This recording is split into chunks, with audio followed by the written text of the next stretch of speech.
Sorry I'm a little late.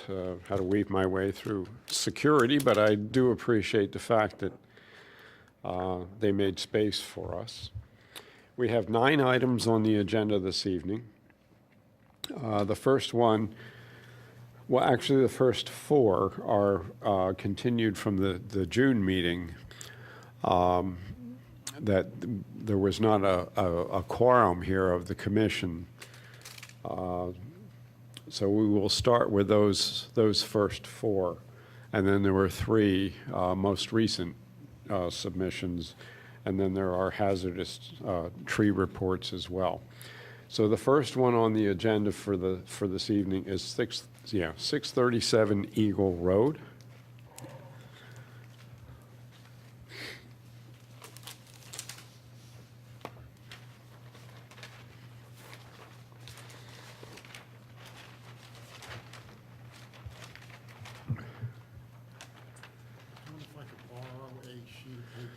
The microphone, please, sir. Wonder if I could borrow a sheet of paper. I doubt very much if you're going to see that. A sheet of paper. Or a drawing.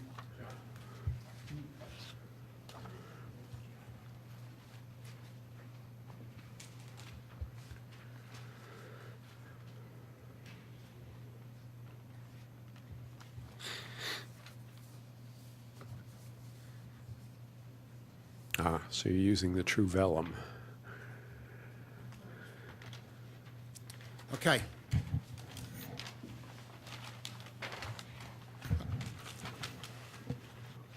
If you could identify yourself, Good please. evening, gentlemen. My name is John Smirga. I am the engineer who prepared this plan.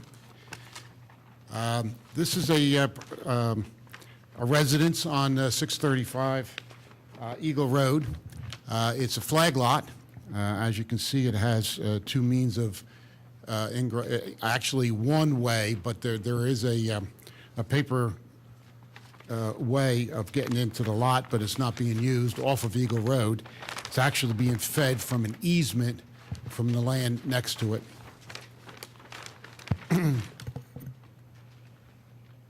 That particular leg is not being used, and that's what gathers access and makes it a legal lot, because it goes out to Eagle Road. This right here is an easement that crosses over the land next door, and there's a common drive that feeds 2 or 3 homes back there that they're being fed off of. There's an existing dwelling on the site, right there. The front of the lot is fairly even, with very little slope, going from about here to about here. Then there's a precipitous rise in elevation from a back patio, right there, that was built a number of years ago with steps leading up to the yard. And when they put that in, they left the backyard with not steep slopes, but slopes steep enough that children can't use them, and that's the problem. They now have some young children, and when it was just the 2 people, it was not a problem. Now children really can't use the backyard because it's about 6, 8, 10%, which is just they can't put a swing set back there, and the children don't have any place to play. So it is the intent of the owners to regrade their backyard. They have a couple purposes in mind, actually 3. One is to expand an existing patio, which is to the west of the house. There's an existing patio there, and they would like to increase that, and that's the area where they'll do most of their entertaining and barbecuing and what have you. The second thing that they would like to do is to put a vegetable garden in. So they would like to build a shed on on slab on grade, and then put their vegetable garden in that area right there. And you can see that crosshatch area is the shed. And it'll be used for basically vegetables and fruits and what have you. The third item is to level out the yard to some extent by use of layering the backyard, by use of boulder walls.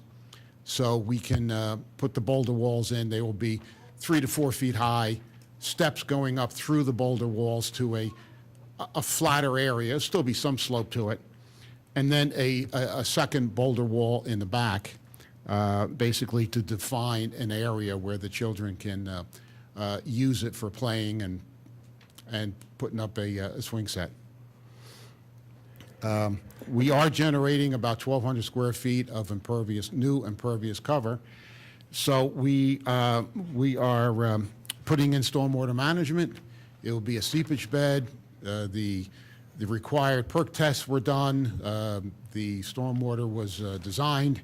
And it will actually be a buried seepage bed right behind the first set of boulder walls. And the inlets will be tucked right up against the wall, so it won't be out into the yard, so a child can twist its ankle or fall, not fall into, but,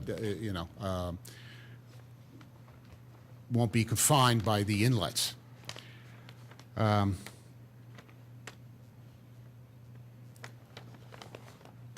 There was some comments, this was actually on the May meeting. Right. There was some comments. I addressed those comments. There was a request to put some more silt fencing in and identify some of the trees and identify the trees off the property, 10 feet off the property. And that was done. So we missed the June meeting because there wasn't a quorum, so we're here tonight. So would be here. I was not here in June, unfortunately, but I'll be very happy to answer any questions. Mr. Smirga, if we could, Mr. Smirga, if we could just step through some of the comments that were made in the May meeting, and if you could point them out to the board, if that's okay with the commission, the chair. One of the comments was the heritage tree at the stormwater system, which I believe on your old plan was just marked. You can see it X'd out. Tree wasn't labeled. I guess it's a 39-inch tree. Actually, that tree never existed. It was inadvertently put on the plan. There is no 39-inch tree at that spot. So it has been removed from the plan. Okay. The tree protection detail had to be revised to go with the current standard, which is the chain link fence.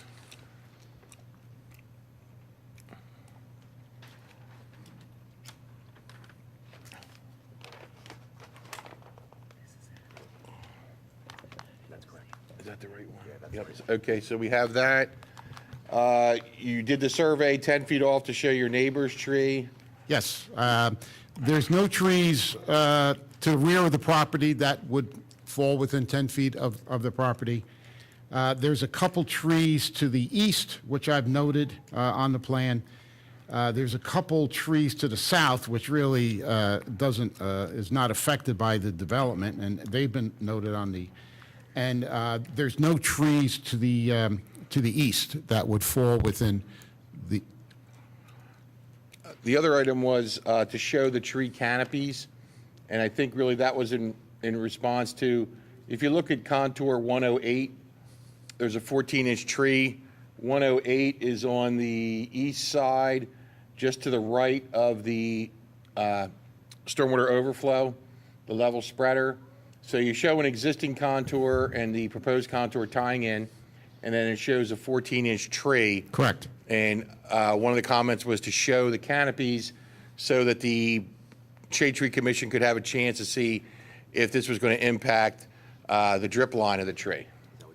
I have no idea. I missed that comment. I apologize.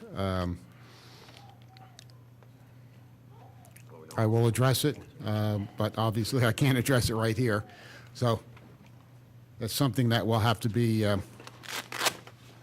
address later.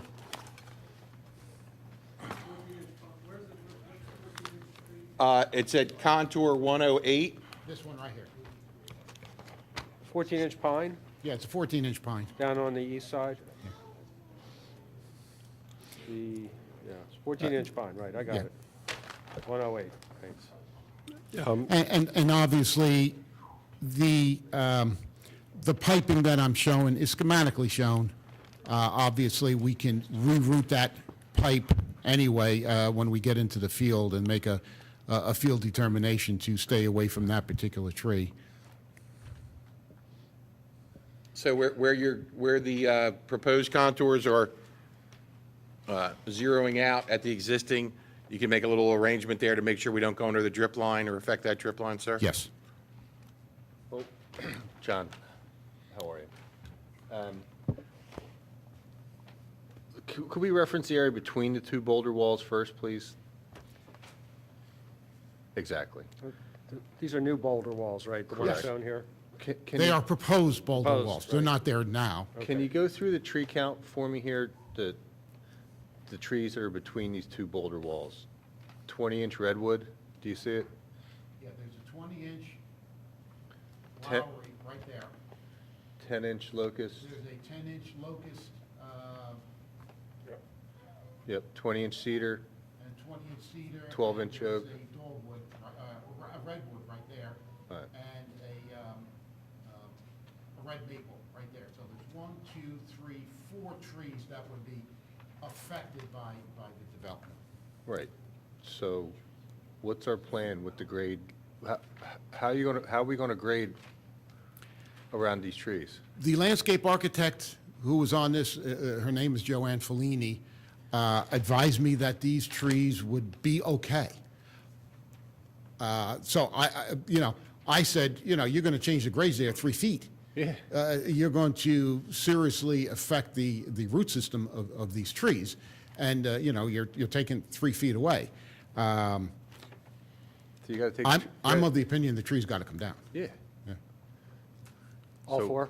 Are we counting, or are we gonna start to? So, count our removals, or- I brought that to her attention. Now, obviously, you're bringing it to my attention, and in my opinion, they're not going to make it unless we start putting some serious wells around it, and that is counterproductive to what they want to do, which is have a flat area for the children to play. Now, in addition, you've got a 15-inch fir at the top of the 114 Yes. elevation that you're creating. That one's going to be significantly impacted. So the fact that, Actually, I regraded it around it, so we're not changing grades around that tree. you're still going to be into its root system. You've got 1 inch equals 20 feet, and you don't even have an inch there from what I see with the grade change to the trunk of the tree. And the fact that the plan says there are no trees being removed, That's, that's just, it's unacceptable. I agree with you on that, and I will again talk to Joanne Fellini, who's the landscape architect, and advise her that these trees have to be removed. There's just no way. And then we will come up with a tree replacement schedule. The 20-inch willow to the southwest of that patio, increased patio, is a neighbor tree, Yes. and that's within, it's a 20-inch tree within 1 inch as it's proposed. And again, they're not excavating there. The patio will be a slab on grade. There's still going to be some excavation. There will be, obviously, they will have to dig down a few inches to get a stone base and then the concrete in. Yeah, like 6 inches. yeah. And willows are very surface rooted, so that's a neighbor tree, so we need to understand what you're doing there.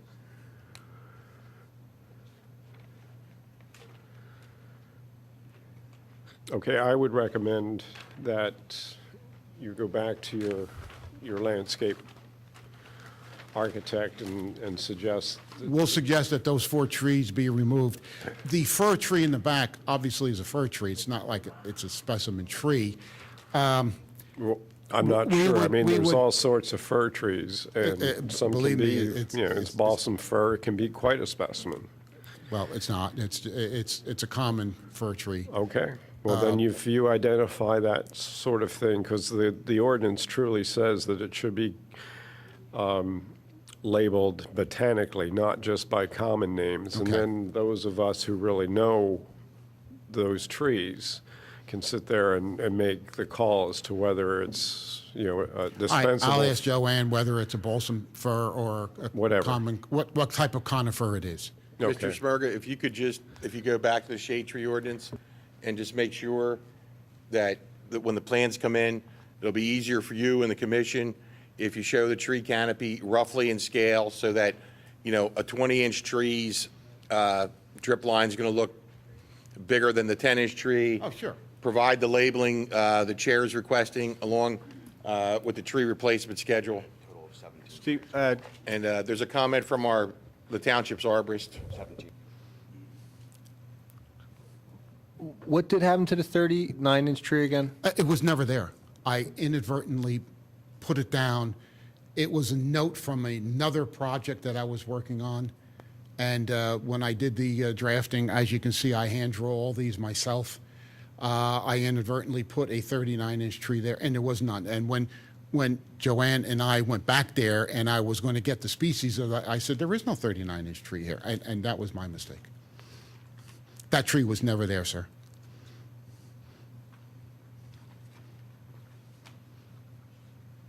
Okay, are we all in accord here with this? Okay, thank you, sir. We'll see you Okay. next month. Okay. 601 Brookside Avenue.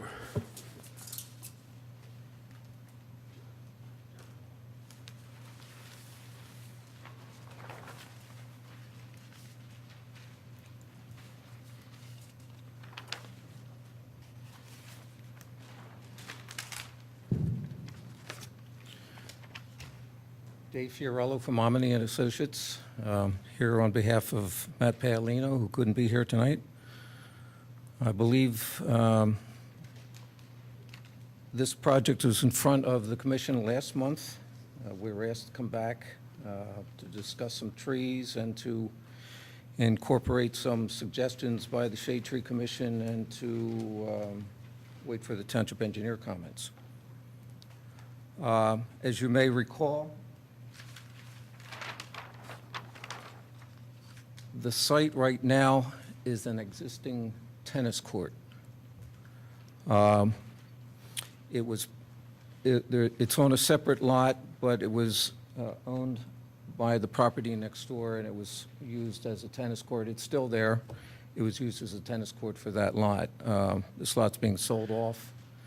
It's proposed to remove all the paving, the tennis court portion of the asphalt driveway and some of the encroaching paving on this lot, and to construct a new single-family dwelling. There's an existing sanitary sewer line that runs through the property in this location here, off the edge of the tennis court. The plans call, again, for the removal of the tennis court to construct a new single-family dwelling outside of the sewer right-of-way and to bring in a new driveway off of Ivan Avenue. The address of the site is Brookside. It has frontage on Ivan. We'll have to work out the new address details. But the intent is to bring the driveway up adjacent to the sewer line and access a side-load garage. Stormwater management out front, collecting rainwater conductors and inlets in the driveway to a stormwater system in the front yard. There were some issues raised, I believe, on our tree count originally. The developer had taken the position that A number of the trees, the existing trees, are within the township sewer easement, if you will, and he did not want to count them towards the replacement trees. We've since changed the plan and have noted that we're providing the compensation trees for those trees removed out of the right-of-way. There were some comments about relocating some utilities. We've done that. The township engineer had some comments about us providing a profile of the sanitary sewer, which we will do. He had suggested moving some of the utilities out from the side of the building through the easement, so we've made these adjustments. But we do have some grading in the backyard. We're proposing a new retaining wall. And I guess as a summary, that sort of describes what's happening with the lot. Okay, I have, the last plans I have for this were from May 17. There were plans dated May 17th. They were submitted and revised under date of July 5th, and they were submitted to the township last week.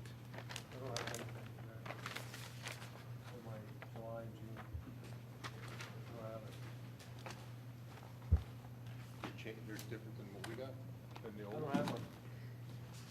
They're either July or June. We have made some changes since the old one, so this plan, if you don't have it in front of you. Is there a more recent submission that we can, okay. Apologize. Sue, do you want to give him this? Okay. Okay, got enough? Apologize, that wasn't in the packet, sir.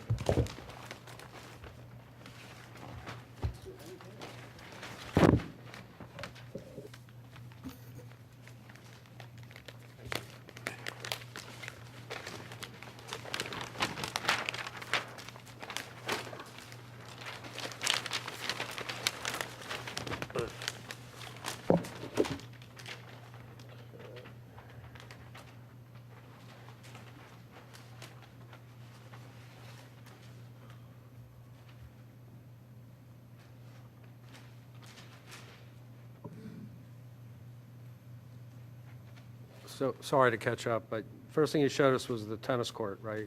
Tennis plan. court is on sheet Yeah, one, which right. is basically And- the existing conditions, yes. You're taking down trees due to grading changes, or?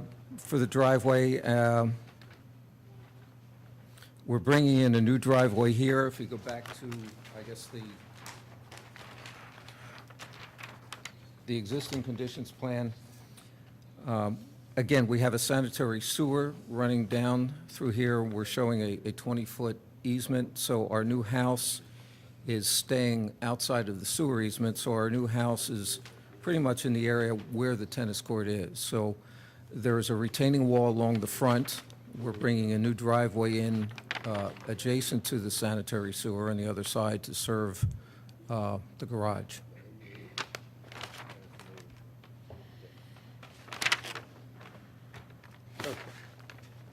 So the tennis court's coming down for the house? Yes. And you're showing the tree removals in both plans, right?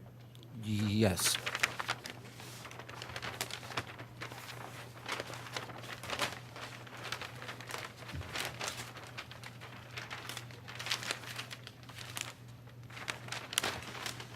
Can you describe the construction process of that retaining wall? That, the retaining wall in the back, we're proposing a boulder wall. I believe that was one of the comments, I believe, from the Shade Tree Commission last month, was to show that as a boulder wall. We do have a detail of that, so it's basically a gravity wall, so there's no foundation other than, the base of the rocks themselves. So the intent is to remove the tennis court, grade the site, and create a wall around here. Right now, there's you can tell by the grading on this site here that the tennis court sort of fits into the area where the house is. There's an existing rock boulder-type retaining wall sort of in this area where the grades are tight, which references the boulder wall. So these, in order to place the house there and to get sufficient grading for drainage around the side, we're proposing a wall in here, an area in the backyard to create a bit of a yard. But then, again, our retaining wall would be a boulder wall without, a heavy-duty foundation. All right, Dave, just on the elm tree, see the neighbor's elm tree there? Yes. All right. What's the distance from the elm tree to the house approximately? This is a 10-scale plan.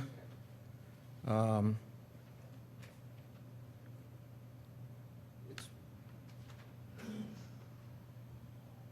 on the order of about 10 feet. Okay. So then the height of the wall is, The height of the wall at that point there is, I think we worked it out so that we have no higher than a 4-foot wall, 4-foot maximum. so the size of the boulders you're going to need are approximately how wide? Our detail, they're probably 2 feet wide, stacked side to side, and then stacked on top. So we're probably talking something about 4 feet wide at the base. So to get up to 4 feet, you're going to need at least 4 to 5 feet of width. Give or take, yes. So how much room are you going to have between the wall and the house? We're looking to provide probably 3 to 4 feet to allow the drainage to come around the side there.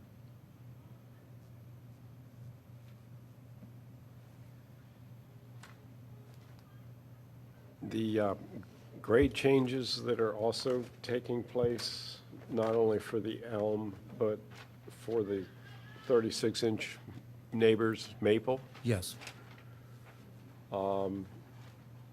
you're probably, maybe 12 feet from that tree.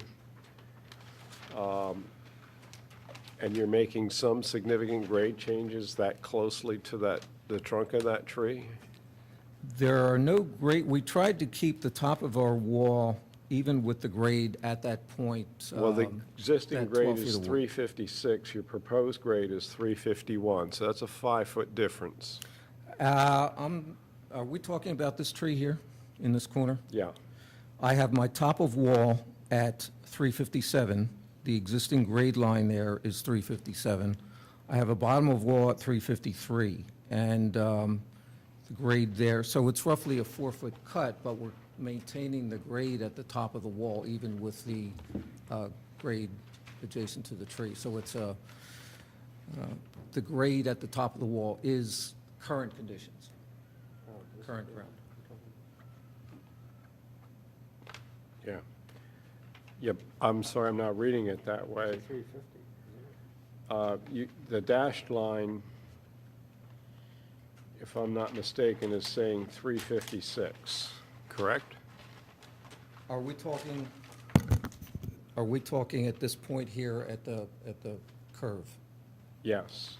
Right next to it, you'll see the heavy line is 350. 356 is down where the new 351 is, Right. and that's, we're working at a 3-to-1 grade from that wall down, so we don't have a high wall at that point. Right. But at the wall itself, we have the top of the wall at 357, and we have the 352 and 353 contour lines bringing up so that the bottom of that wall there is at 353.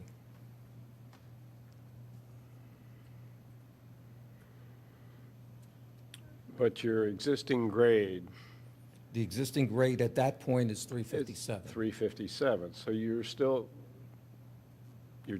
changing your grade by 4 feet. Yes. Within a on the street- 36-inch On the maple. street side of the wall, yes. Okay.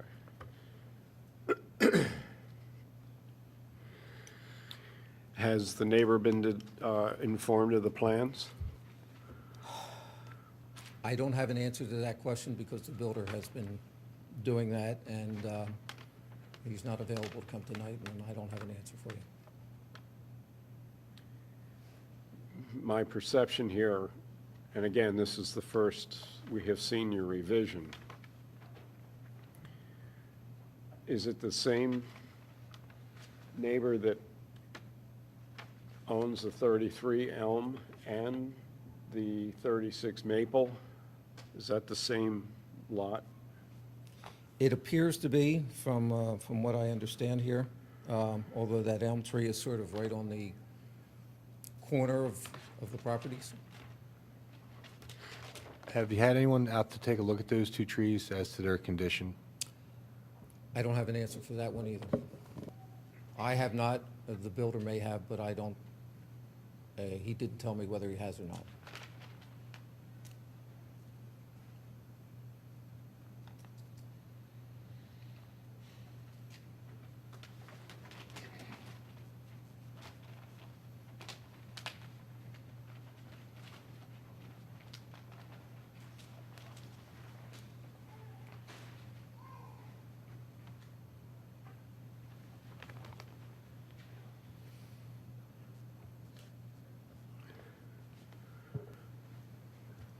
Mr. Norsini, I'm concerned that there's significant work being done within the zone of the neighbors' trees.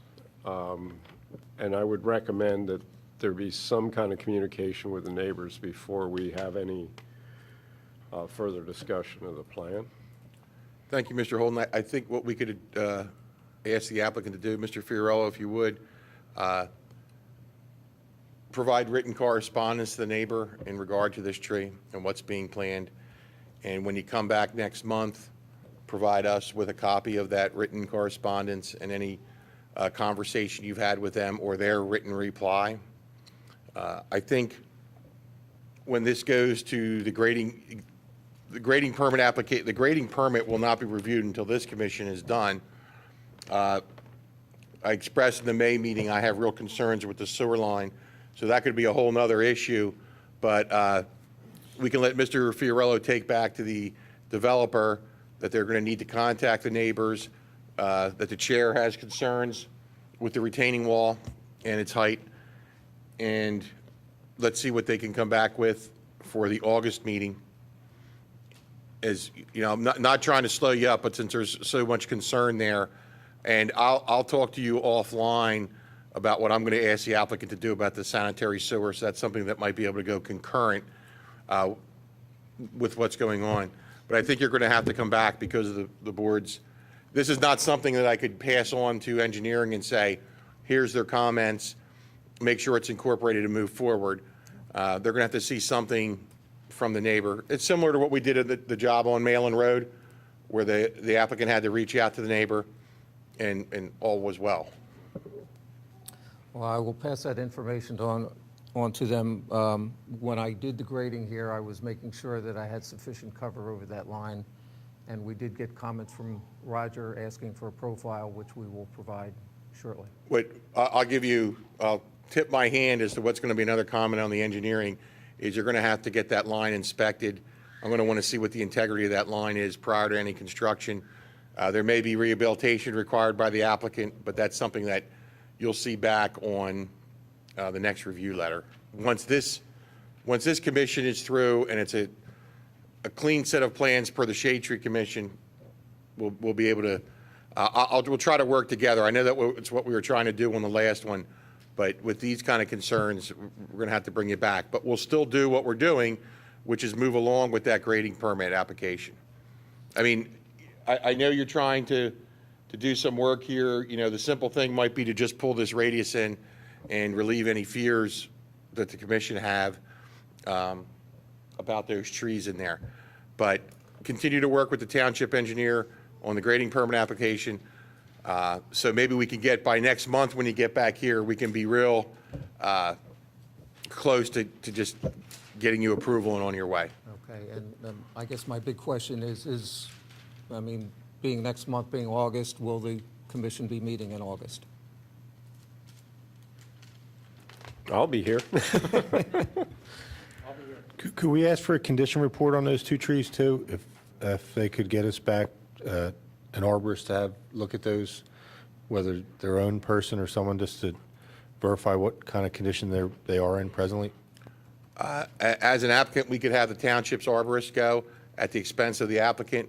I would give the applicant the choice, if he wishes to use an arborist of his choice, certified, and provide us, again, when you come back, with documentation to the board, to the commission, regarding those trees. I will report back to my client, and I will have my client be in touch with you, if that's all right, to... That's fine, confirm and the best way of handling it. I think maybe the best thing we'll do is myself, you, your client, and Roger Phillips will meet, and we'll go over the Shade Tree Commission comments, we'll go over the comments on Rogers, what he's told you so far regarding the grading permit, and perhaps we can get this thing moving along. We would like that. Thank you. Okay, thank you. Sorry to delay you one more time. I know it's painful. We all go through it sometimes. Yes.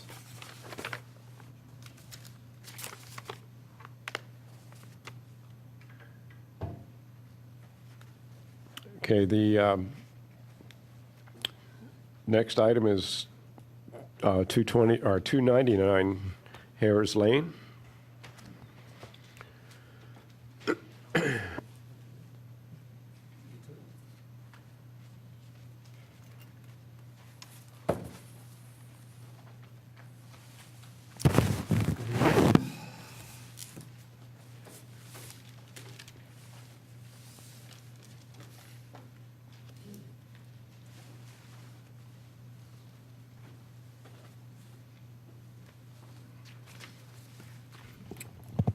I'm Joe Orsatti. Good evening, landscape architect.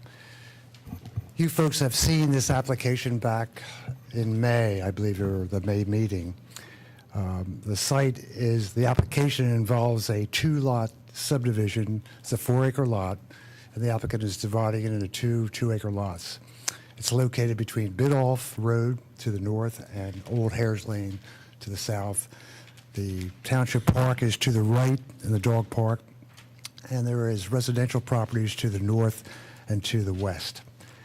The site contains an existing residence that's been abandoned for some time. As a result of that, there's been little or no care given to the vegetation on the site. A lot of vine growth, ivy in the trees, the hemlocks are suffering very badly, a lot of dead wood, et cetera, et cetera. Fortunately, the majority of the trees, and there's approximately 100 of them, 6 inches and larger, on this site, only 9 are being really impacted by this development. Of the 9 trees that we're taking down, 5 of them are Weeping Higgins cherries that have a lot of dead wood in them, a lot of broken branches. The hemlocks, 3 hemlocks are in bad shape. And there's really only 1 crabapple that's really of any significant quality.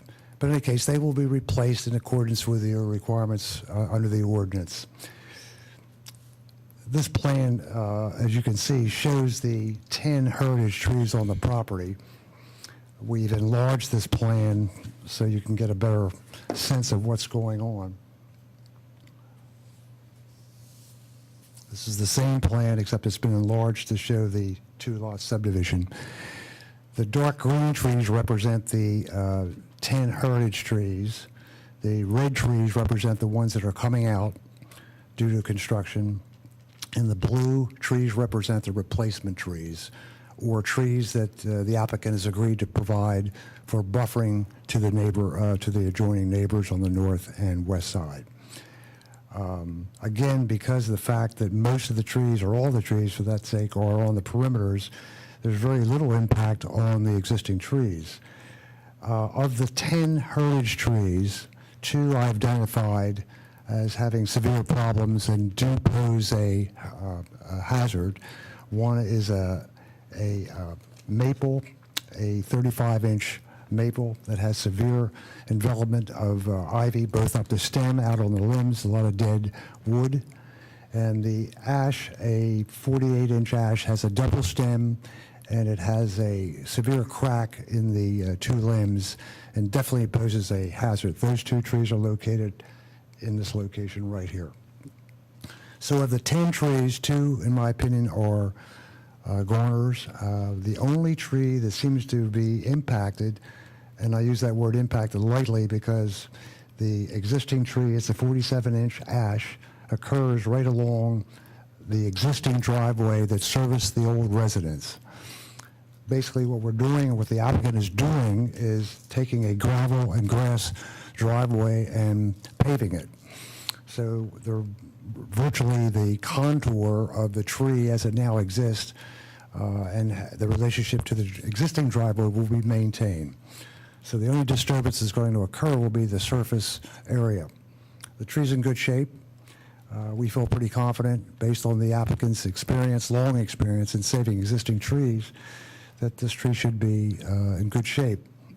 We will obviously take precautionary measures to provide construction fencing out to the drip line. During construction, we will change the course of the construction equipment so they do not come down that driveway at any time.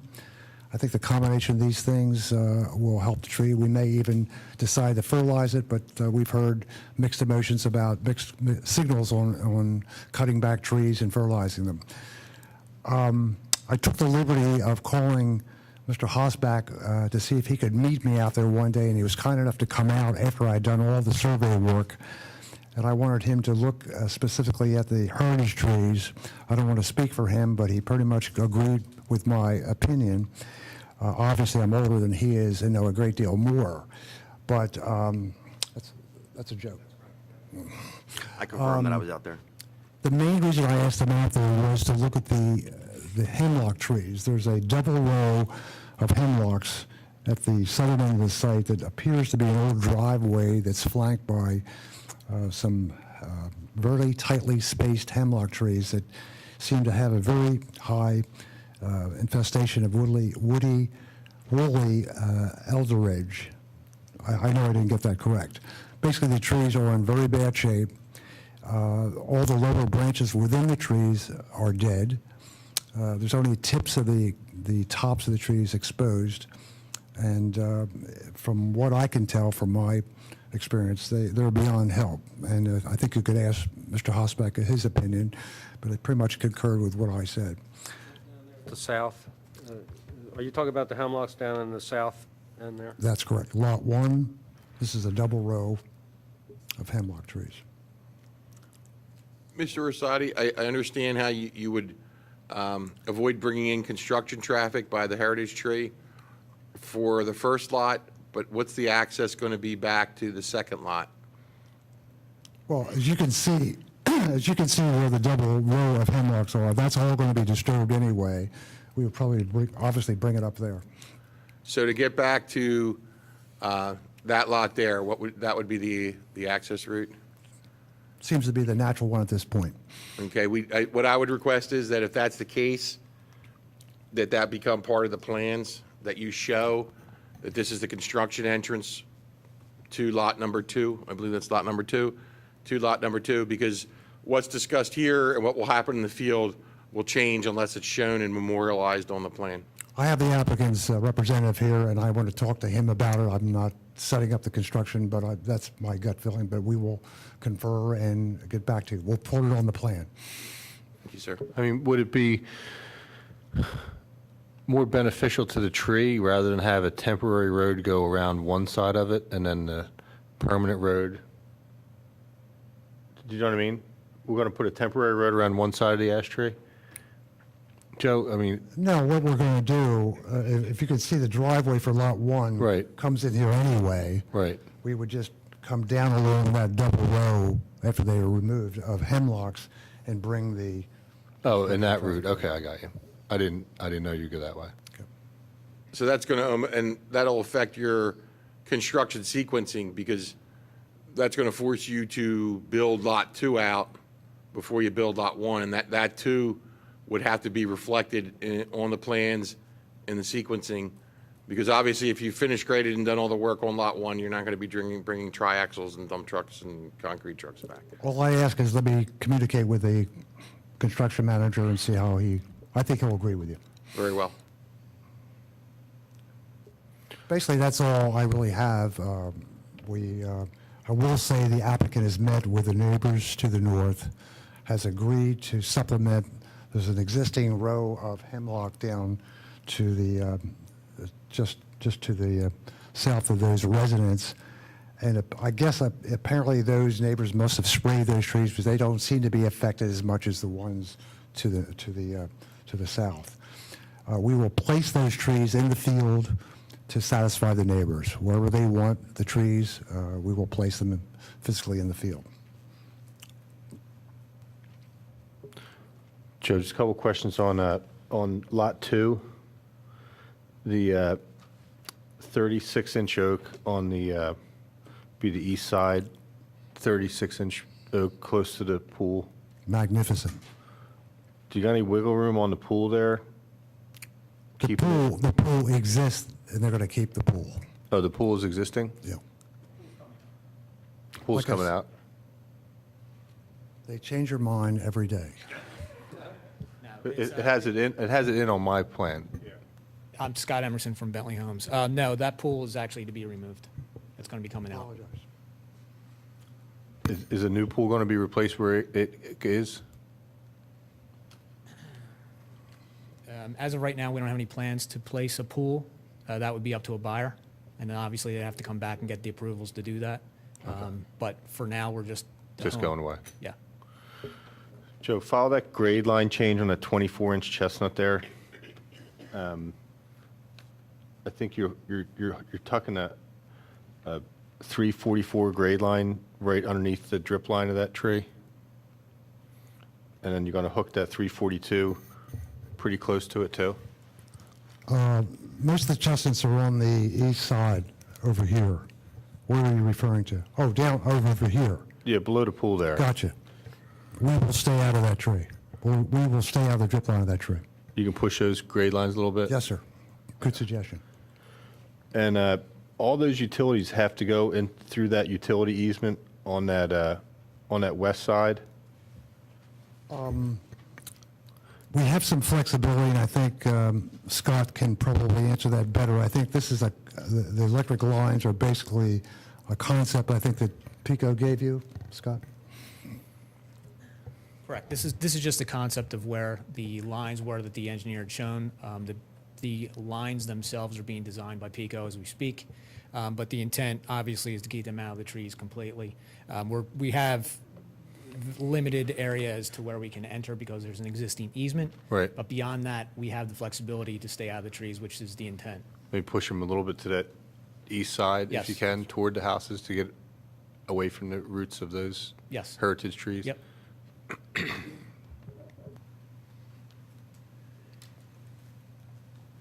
I know that since we had the construction manager up there, are you okay with bringing the entrance, the construction entrance to Lot 2 through Lot 1? Or is that something you need to talk to Mr. Bentley about? I know that we could probably work something out with how the entrance is going to go. It might not be in the exact configuration that Joe had pointed out, but we're willing to do that. And I know a meeting's coming up with Tom, with the township with respect to the overall construction, so that will play into your conversation. My only concern was, you have a proposed on-lot septic, that's gonna have to be, fenced off, and that can't be submitted to all the heavy construction traffic either.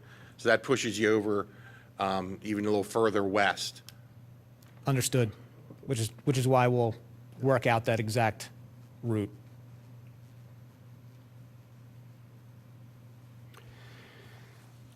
Your, excuse me, your scale is 1 to 30.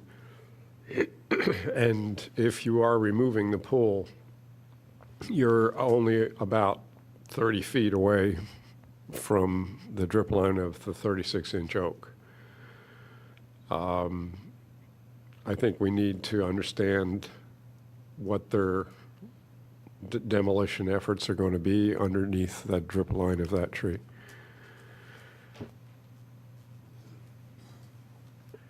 I know we can't go by what's on the plan, but from your visits there, does the drip line extend over the existing pool? I don't know I know I'm asking a tough question after all. Does not? So that if you put your tree protection fence, the latest version of the tree protection fence, and your contractor adheres to that, then that tree should be okay. Exactly. That's what I was going to say is we're aware of the new ordinance. The tree protection will be in prior to the fence coming out, or prior to the pool coming out. The contractors can be on the far side of the pool, pulling it back away from the tree, so the tree is not going to be impacted whatsoever.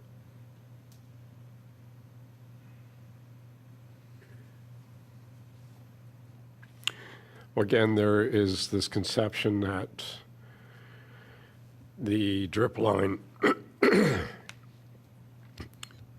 is the only thing that gets affected by, grading or changes around, especially an older tree.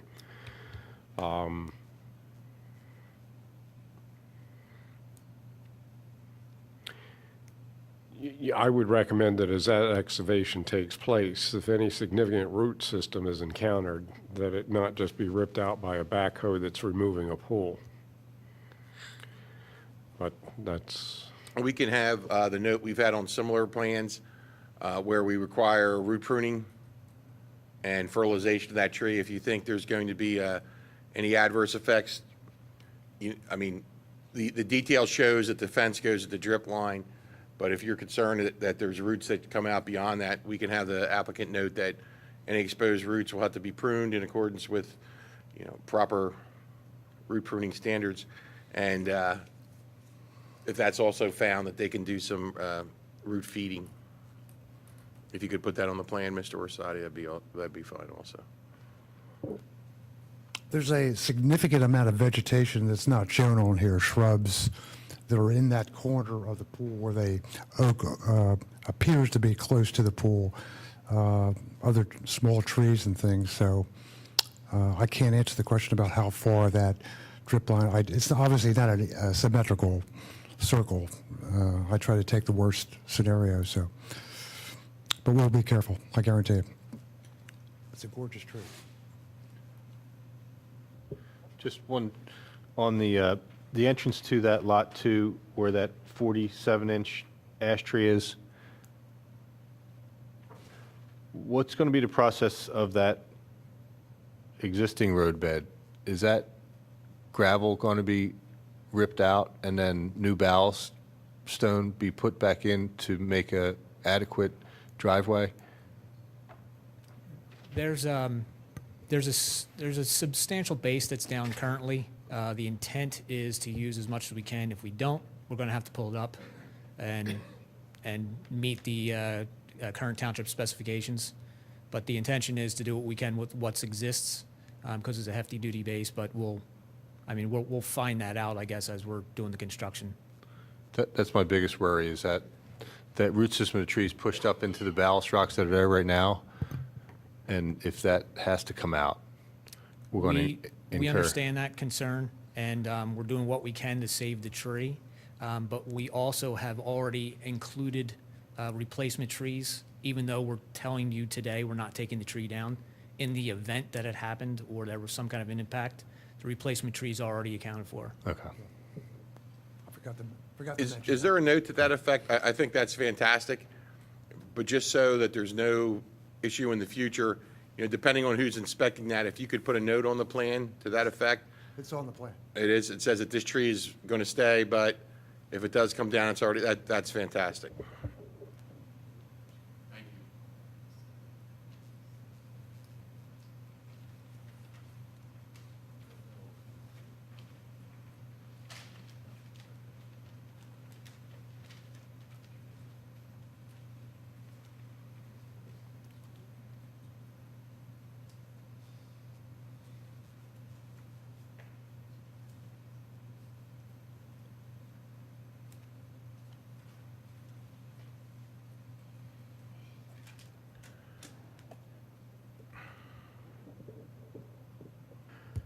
okay, we're all in accord, and we'll see you next month. You going to want us back? Pardon? Or do you want us back, or can we? I believe so. Mr. Chair, would it be permissible to provide your comments to the township engineer for incorporation in the plans? Or is there anything of critical mass that you think they need to be back for that you wish to see. Because what we plan on doing is Sue will provide these minutes within a couple of days to Roger Phillips, and with the intent that whatever is in these minutes, as he's doing his engineering review, he will have to make sure that this is all taken care of. Would that be acceptable to the commission? I'll ask the rest of the commission, how do you all feel about that? Are there any issues here that you feel that you want to see, eye to eye rather than just passing it through engineering?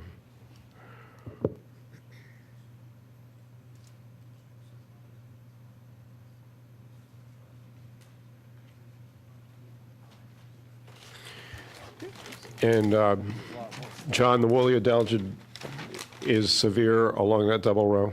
Okay.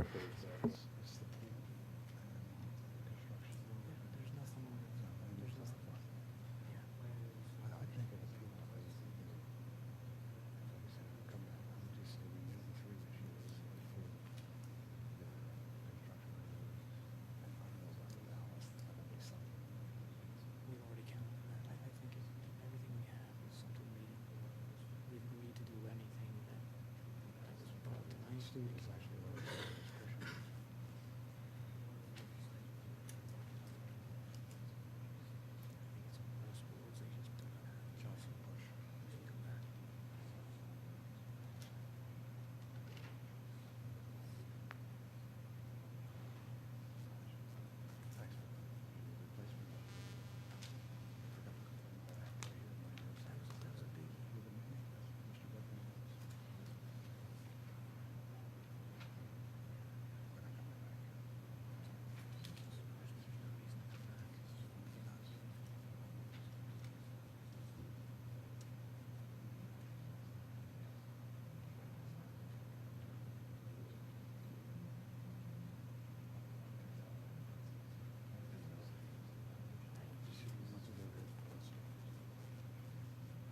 Yeah, that alternate construction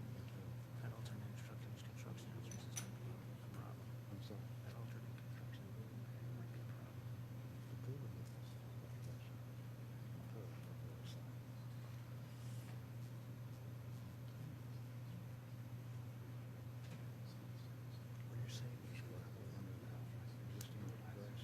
There is.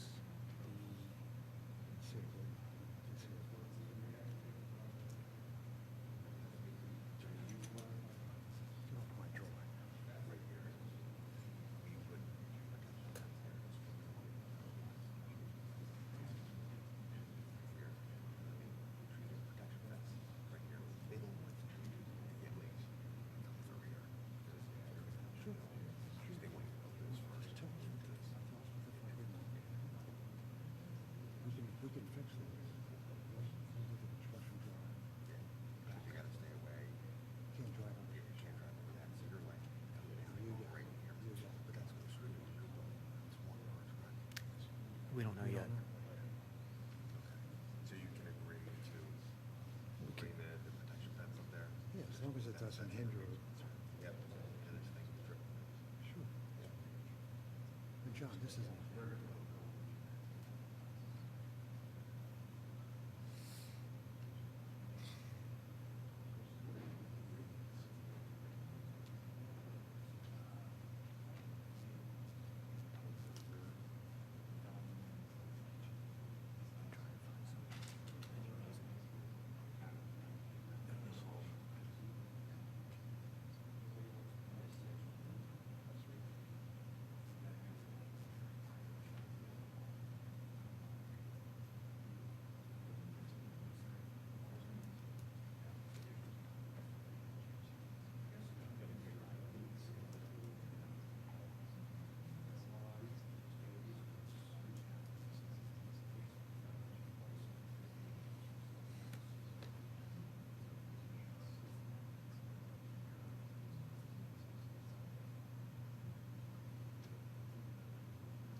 graded and seeded.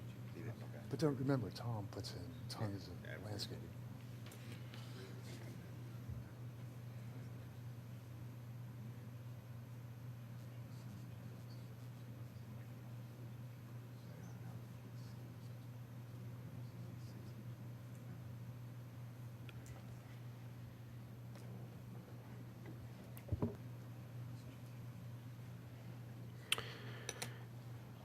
Okay, we understand that there's been an agreement that you're going to bring your construction driveway up to Lot 2,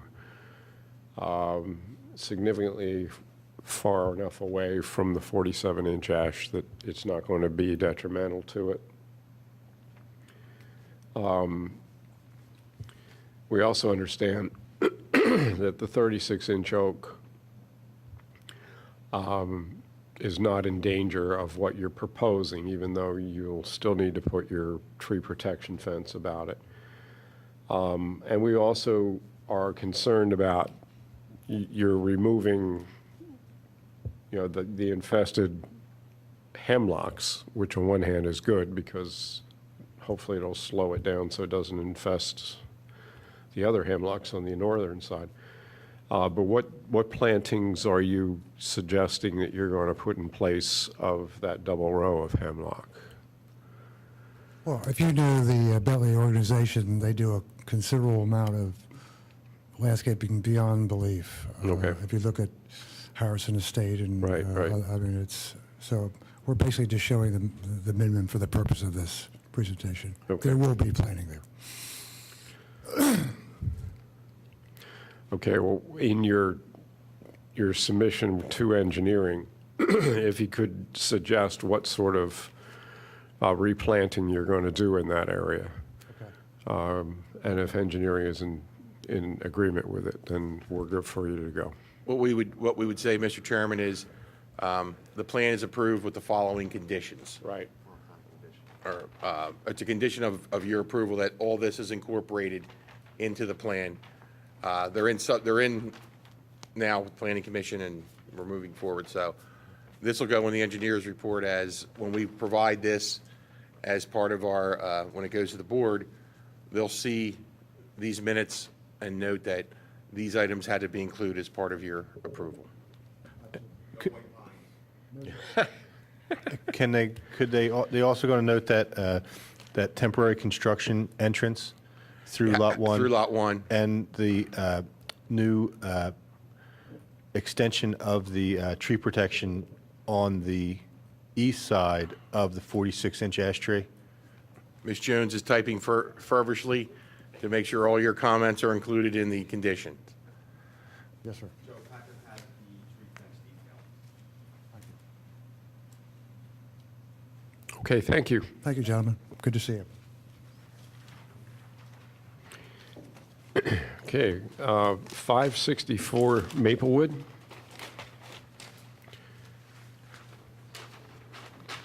And I believe this is the last of the plans that was not reviewed in June. One more? Oh, yes, there is. I'm sorry. Next to last. Hello, Rob Lambert, here on behalf of the applicant Bear Pratt, who's here in the audience. Hopefully this one's a fairly simple one. The Pratts are looking to build a swimming pool adjacent to their house. It's over a grass area. Actually, there's a stormwater basin, which right now goes underneath a portion of it. We're going to relocate that actually closer to the house, away from trees. We're not proposing to take down any trees. They're going to have direct access off of the driveway. So I really don't think that this is going to impact any trees.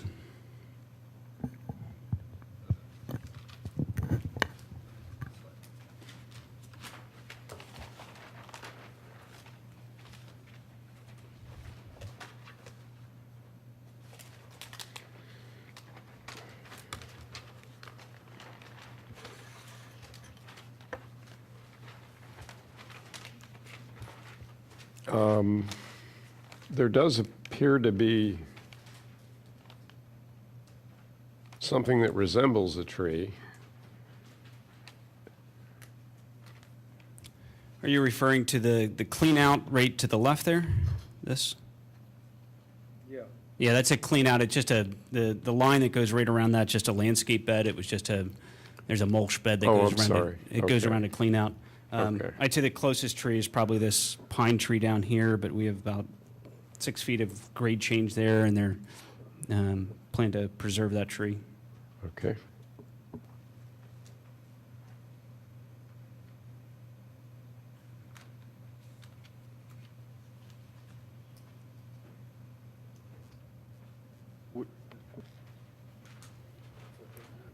Where's your temporary construction road? Is it in here? How do you get into it? I don't think we're going to have a temporary construction road. They're just going to access it. The driveway is right here to the left.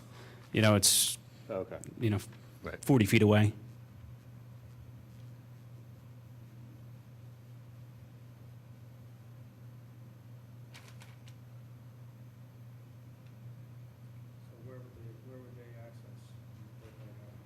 Just, there's a storm line right here, so they'd probably be accessing right across the grass right here is the most direct route.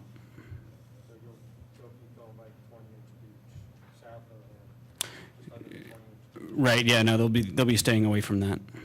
Your soil stockpile is indicated here? We do not. Most likely it's going to be, you know, there's going to be very little disturbance, you know, it's probably going to be right in this area, right by that clean out, because that clean out's not going to be used anymore. Okay, and can we put a tree protection around the 20-inch beach? Sure. We can do that. And I just asked that we just do it on one side. I don't think we need to do it on the other side.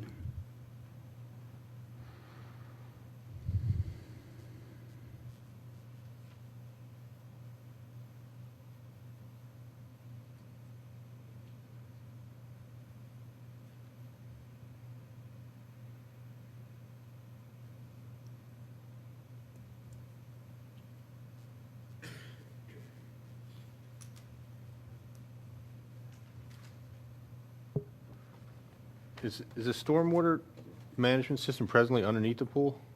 Correct. We're relocating a section of it. There's a detail on the lower left. We're going to be relocating a section of it. Actually, we're relocating it closer to the house. There's no trees in that area. So where are you showing, is it going to reconnect to that storm inlet on the opposite side of the driveway? If you look, there's Oh, I a, got you. Yeah, right there, we're you're coming going around, right around. we're I'm coming sorry. around the pool Yeah, there. I'm sorry about that. Yep, no problem.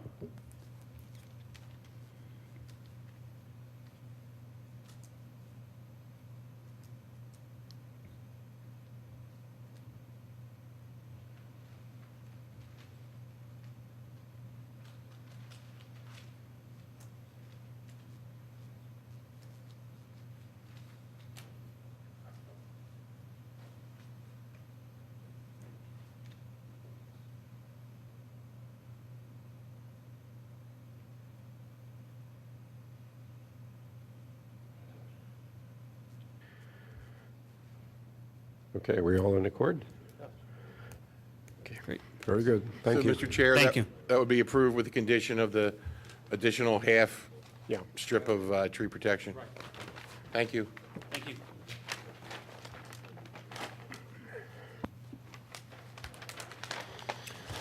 Okay, and now the last from the June meeting, 138 Patton.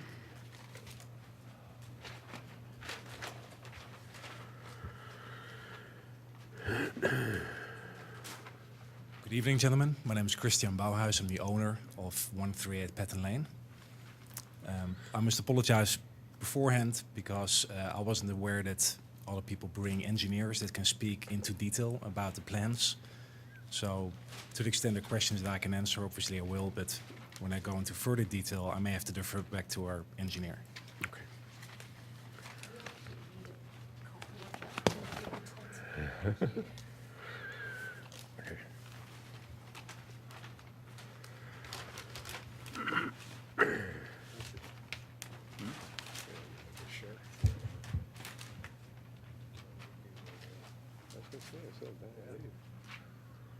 So we're basically asking for the grading permission for us to build a three-car garage. In the area, there used to be a carport. with tarmac under it and around the area. We bought this house beginning of last year. Historic house. We fully renovated it, but we feel that the house, which has no covered storage for cars, no car parking, we feel it would be nice to have a garage built in that area. So hence the reason for the request. It's maybe worthwhile to note that the house was the original house on, I believe, a 6-acre lot on the top of the hill of Patton Lane. The house is downstream of Patton Lane. The first house was a carriage house. The other houses didn't exist. When the house was built, there was obviously no stormwater management. 1892. So the neighbors who lived next door, we bought a house from a deceased lady who was at the time 92 years old. The neighbors had been complaining about stormwater runoff going onto the property. The old lady wasn't really willing or able to fix that. So the neighbors basically built their own little bed made of little piece of stone in order to manage the stormwater. So we actually, obviously, as part of the current regulations, by applying for a plan to build a garage, we know that we have to do a stormwater management. But I just want to note that the situation from what it is now versus when there would be a garage with a stormwater basin would actually improve the runoff as it is today. So, excuse me, is there any impact on trees whatsoever here? Not that we're aware of, no. It's a grassy garden area. And This part here was the original carport, Yeah. and this is basically what we are adding on to. Are all the trees shown on it, on this, that are there? Actually, no, the whole, this we have probably, whatever, 100 trees on the property. 100 plus, Well, you know, generally, we have to see the trees on the plan, at least, usually we see all the trees, even if they're, we do There- have photographs. Well, but not of the whole yeah, but we need to see them on the plan to see the impact of the impact of the work you're gonna do on the trees. So that's something we're gonna have to see on the plan. Yeah, with a whole row of trees on the boundary of the lot. I'm sorry, what? With a whole row of trees on the boundary between our lot and the neighbor's lot, along the line. Yeah. Yeah, if I may ask, are there any, I know by the ordinance, we have to show all the trees. Are there any trees in your area of work at all? No, I can show pictures. Yeah.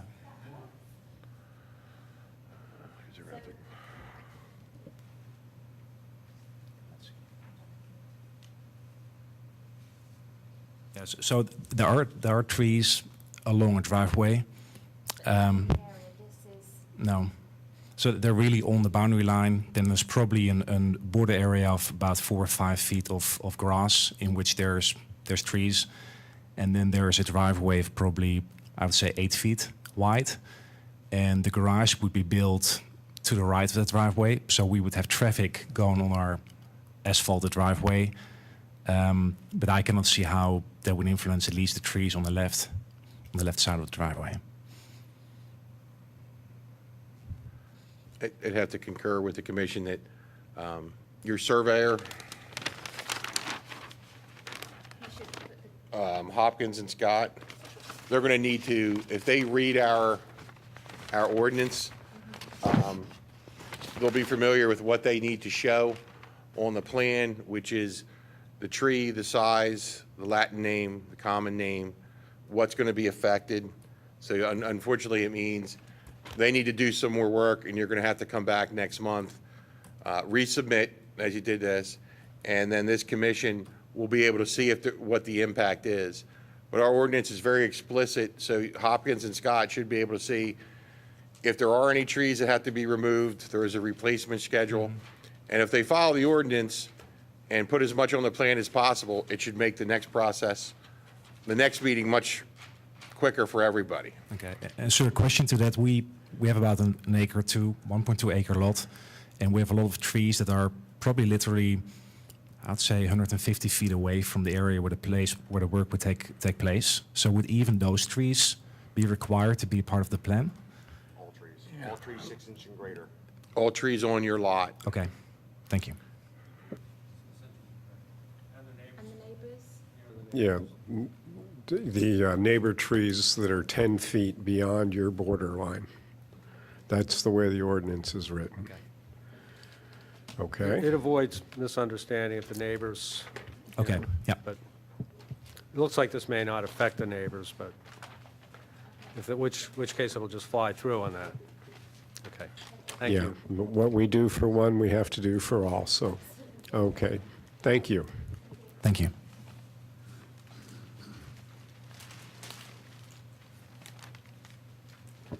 Excuse me, may I have that plan back?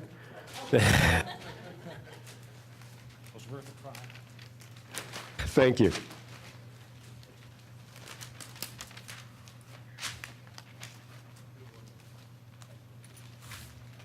$800, I'm not even sure how you pronounce this. Don't ask me. I say Montparnasse, but I don't know if it's right.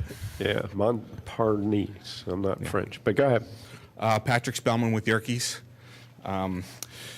At this address, they are going to be adding a pool, mainly in a pool house in the back. They'll be redoing the deck that's coming off the back of the house. In the process, we're getting close to 3 dogwood trees back here on the west side of the property that we would remove. And there's also 2 trees in the area of the pool that they're planning on having relocated.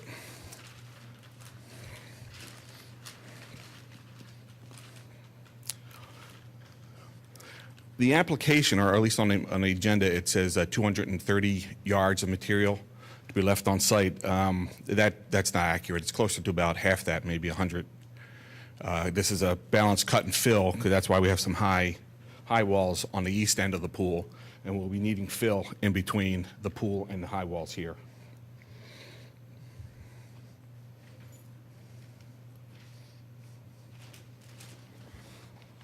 Okay, excuse me.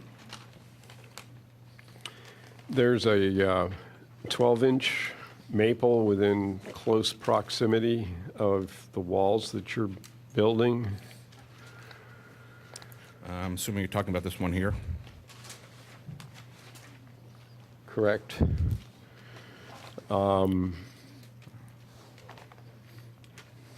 There is an oak which I cannot read the diameter of, which is just to the left of that. 18 inches.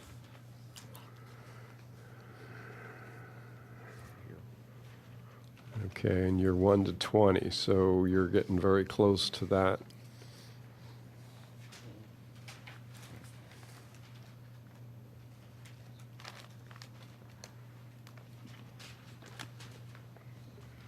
Sorry, Mr. Spellman, how many trees did you Fine. say? 3. 3 would be removed, 2 would be relocated. What, are you showing your, They're on the existing, they're not showing on the proposed. you're gonna be using all your cut, you're gonna be using all the fill for your wall there? Yes. So there'd be no stockpile? That's a good point. No, we would have to stockpile it, which would be in this area. Well, the construction's going to come up through here. Yeah, let's do that first. Yeah. Yeah. How we doing that? What's the construction? Yeah, after listening to the other comments, I start realizing that's not on the plan here. So up in between these two, the 6-inch cherry and the 6-inch dogwood would come up in between there and work its way to the construction that way. And I would see the stockpile being put right off the house in between the construction road and the house.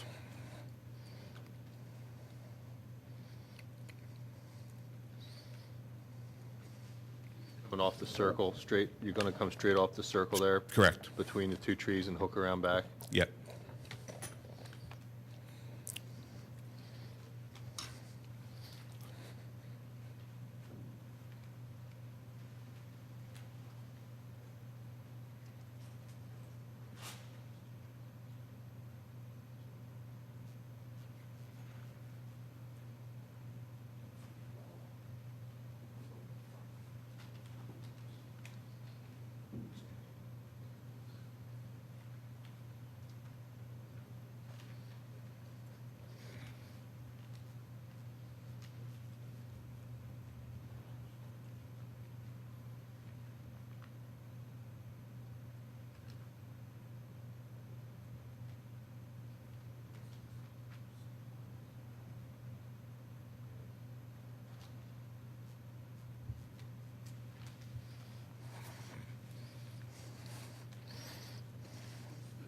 On the, what's the straight line's got the diamond in the middle of it? What's that? That's the tree protection fencing.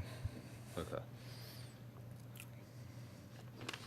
And then the other one would be the compost filter sock. And there's this, when we see it, is I'm going to call it, looks like a spring, kind of a line. That, Yeah, it's a landscape edge. okay. And that landscape is shrubs, Shrubs, yeah, I don't know exactly what the landscape is. ground cover, okay. Yeah, mulching scrub. No idea? Yeah, we're not sure, sorry. Okay. Could you point out the trees that are going to be removed in the original existing? Right. I'm going to go to, I'll go to the original plan. Yeah. Existing plan. So the three that will be removed are the 3 dogwoods right here, sort of in between the pine trees. In the back of the pool house will be right there. 8-inch dogwood? Right. Are they X'd out, or? Yeah, it looks pretty light on mine, because I know it's there, may be the only reason I can So see those it. 3 that are clustered right there are Yeah. all Yeah, dogwood? just to the east of that Just the one zigzag. is, only the one is described, right? No, the other 2 are kind of out of the margin. So this is the 8-inch dogwood here, Right. and then that is the 6-inch dogwood. And this one is a 6-inch, well, twin Okay. dogwood. Yeah. They're going to transplant an 18-inch oak tree? Yeah, they're talking to a rater about that, and they seem to be that they can do it. I've heard of that. You can do it, yeah. I'm sure it's not cheap, but yeah. You said, is there a retaining wall going in on the back side of the pool? Yeah. Let me go back to the proposed drawing. So the retaining wall is this darker line right here that surrounds the pool area. This is going to be grass. This is where we'll need to fill. Right in here. This is going to be grass so somebody come out at the deep end of the pool and come and walk around this way. Actually, I want to back off on that just because I don't want to confuse anybody. They're talking about making these pavers, so we're in the engineering process. They asked us to make sure we have all the impervious on this plan, and it looks like they would rather have pavers in this area. But, so I need to update the stormwater for that, not an issue for here, but The Steve's wall- listening, so I want to make sure he knew that. The wall just goes around, north side around the hot tub. Right, so it goes around the hot tub and comes around this infinity pool, and it continues towards the house and then up alongside the stairs. So at this point, the wall is about 8-9 feet tall at this point. And at this point, on the order of 9 feet. So is there any grade changes taking place outside the wall? A subtle one right here, if you can see the, to induce drainage, we're pulling the, I think that's the 330, yeah, pulling the 330 in to induce drainage out from between the pool and the pool house, and on this side, the 328. Very subtle.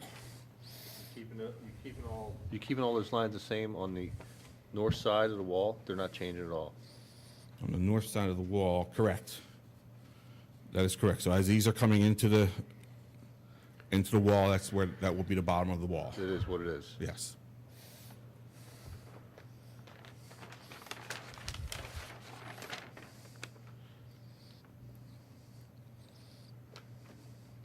And so the 18-inch oak that they're transplanting is the one that's just to the north of the hot tub?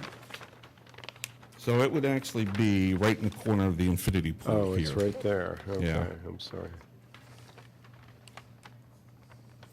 Excuse me. Are there any trees on the other side of the pool house? Is that the neighbor's property up past that line there? Yeah, that would be the neighbor's property, and I do not know. I expected from also another comment coming back to that effect Yeah, from we what I have heard to here have this evening. those, due to disputes that have come up and neighbors not being advised or not approving or their trees being damaged or whatever. Understood. You're not showing any grade change on the west side of the pool house? Right in here is where that subtle, On the east side, I got you. Have it on the, oh, I'm sorry, on that side. have it on the back side. Correct, on the back side, there would not be any grade changes. So the wall back there would basically dig into the slope, if you will, and just be a backside retaining wall.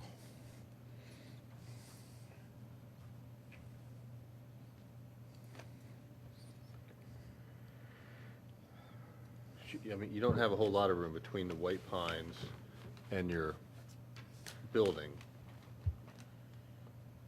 Agreed. I mean, you got 10 feet, maybe? Yeah. The 10-inch pine? Yeah, 10-inch pine, 6-inch pine, and that. Yep. 2 10s and a 6. But that middle one, that middle 10 inches, I agree, is pretty close. They want to try to save it, is their intention.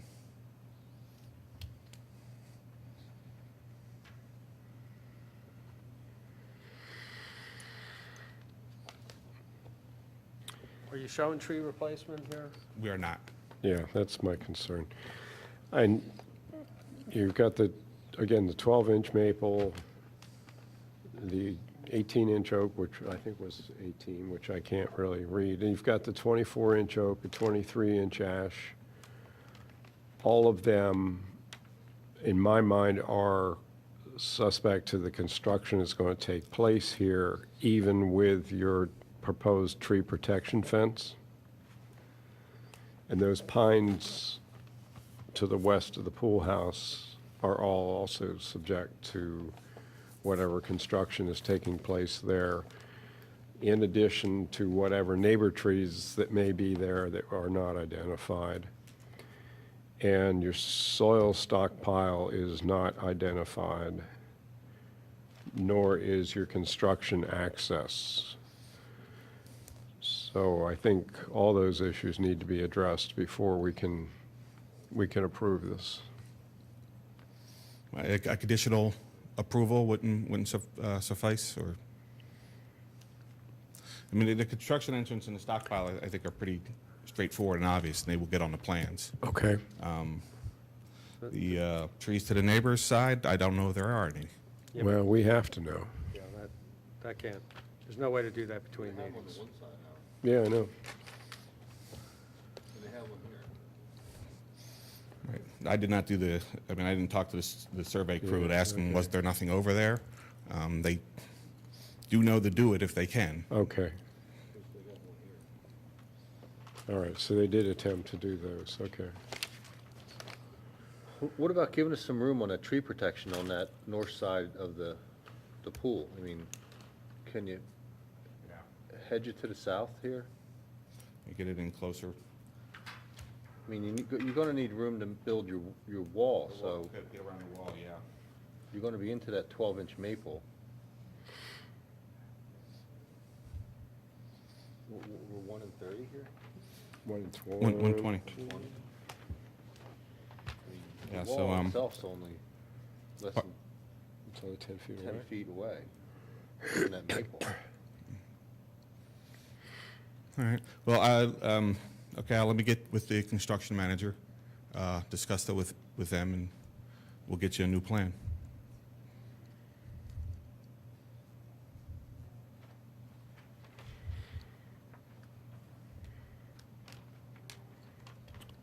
Okay, has this been recorded as we've been discussing? It is, I can read back basically what we have. Okay, Obviously, the 3 trees will be removed, the 2 additional trees will be relocated.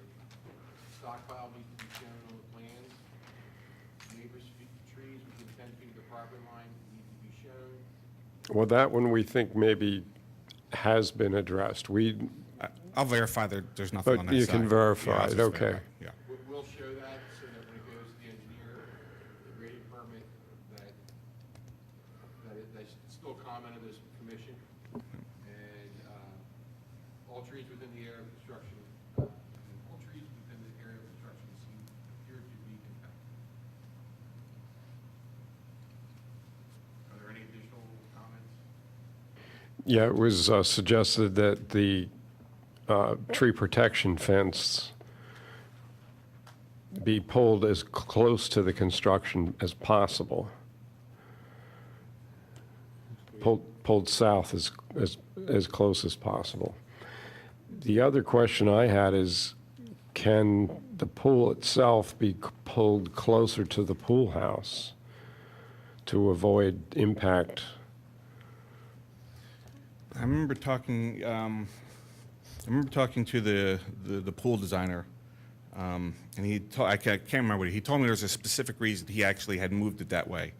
I don't remember why though. Do you recall why French did that? I think he was worried about. He was worried about the grading, getting this air, the water. Yeah, I between see the that. pool house Yeah. and it giving them enough room to grade in there. It's not a big grade change, but you just need some elbow room in there. But You were mentioning that they're going to be putting paving instead of grass in that area? And perhaps whatever the stormwater issues are, they're coming down, could be passed underneath the hardscape. Yeah. I'm not an engineer, but I understand what you're saying. So once we start putting pavers in there and have an inlet system, we might be able to move that pool closer to the pool house. I'll talk to the pool designer about that. So you're gonna submit a revised Yeah, plan as part of your grading application? Correct. Grading permit application? correct. So we'll note that on there. What about your water management? Stormwater management? Yeah. On its original plan, the short answer is I still have to do it. They have an existing stormwater management system on the property, and I thought that would be sufficient, but the township has asked me to reconsider that. So that is in that area is where we would wind up extending the existing seepage pit. It would say, if that's not sufficient, then where are you going to go? I'm going to have to extend, this by itself is not sufficient, so I'm going to have to Right. extend this out. Where are you going with it? North, or I guess, if I go south, I'll be running into more trees. Yeah. So- We need to see that. Right, And your pipe, how you're piping it. right.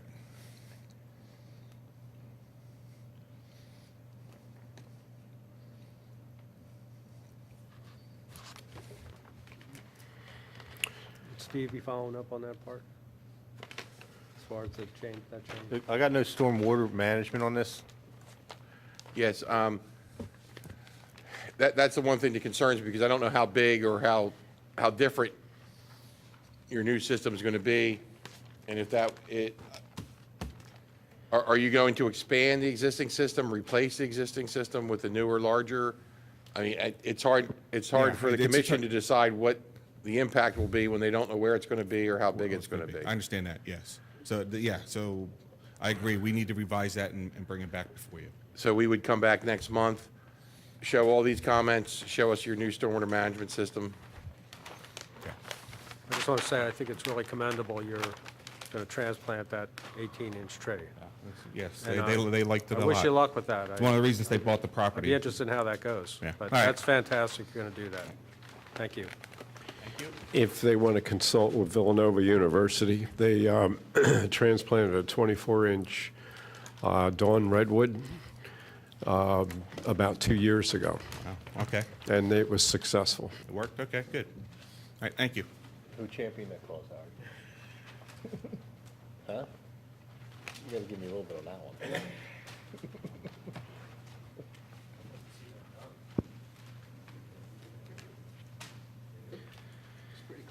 739 Darby Paoli.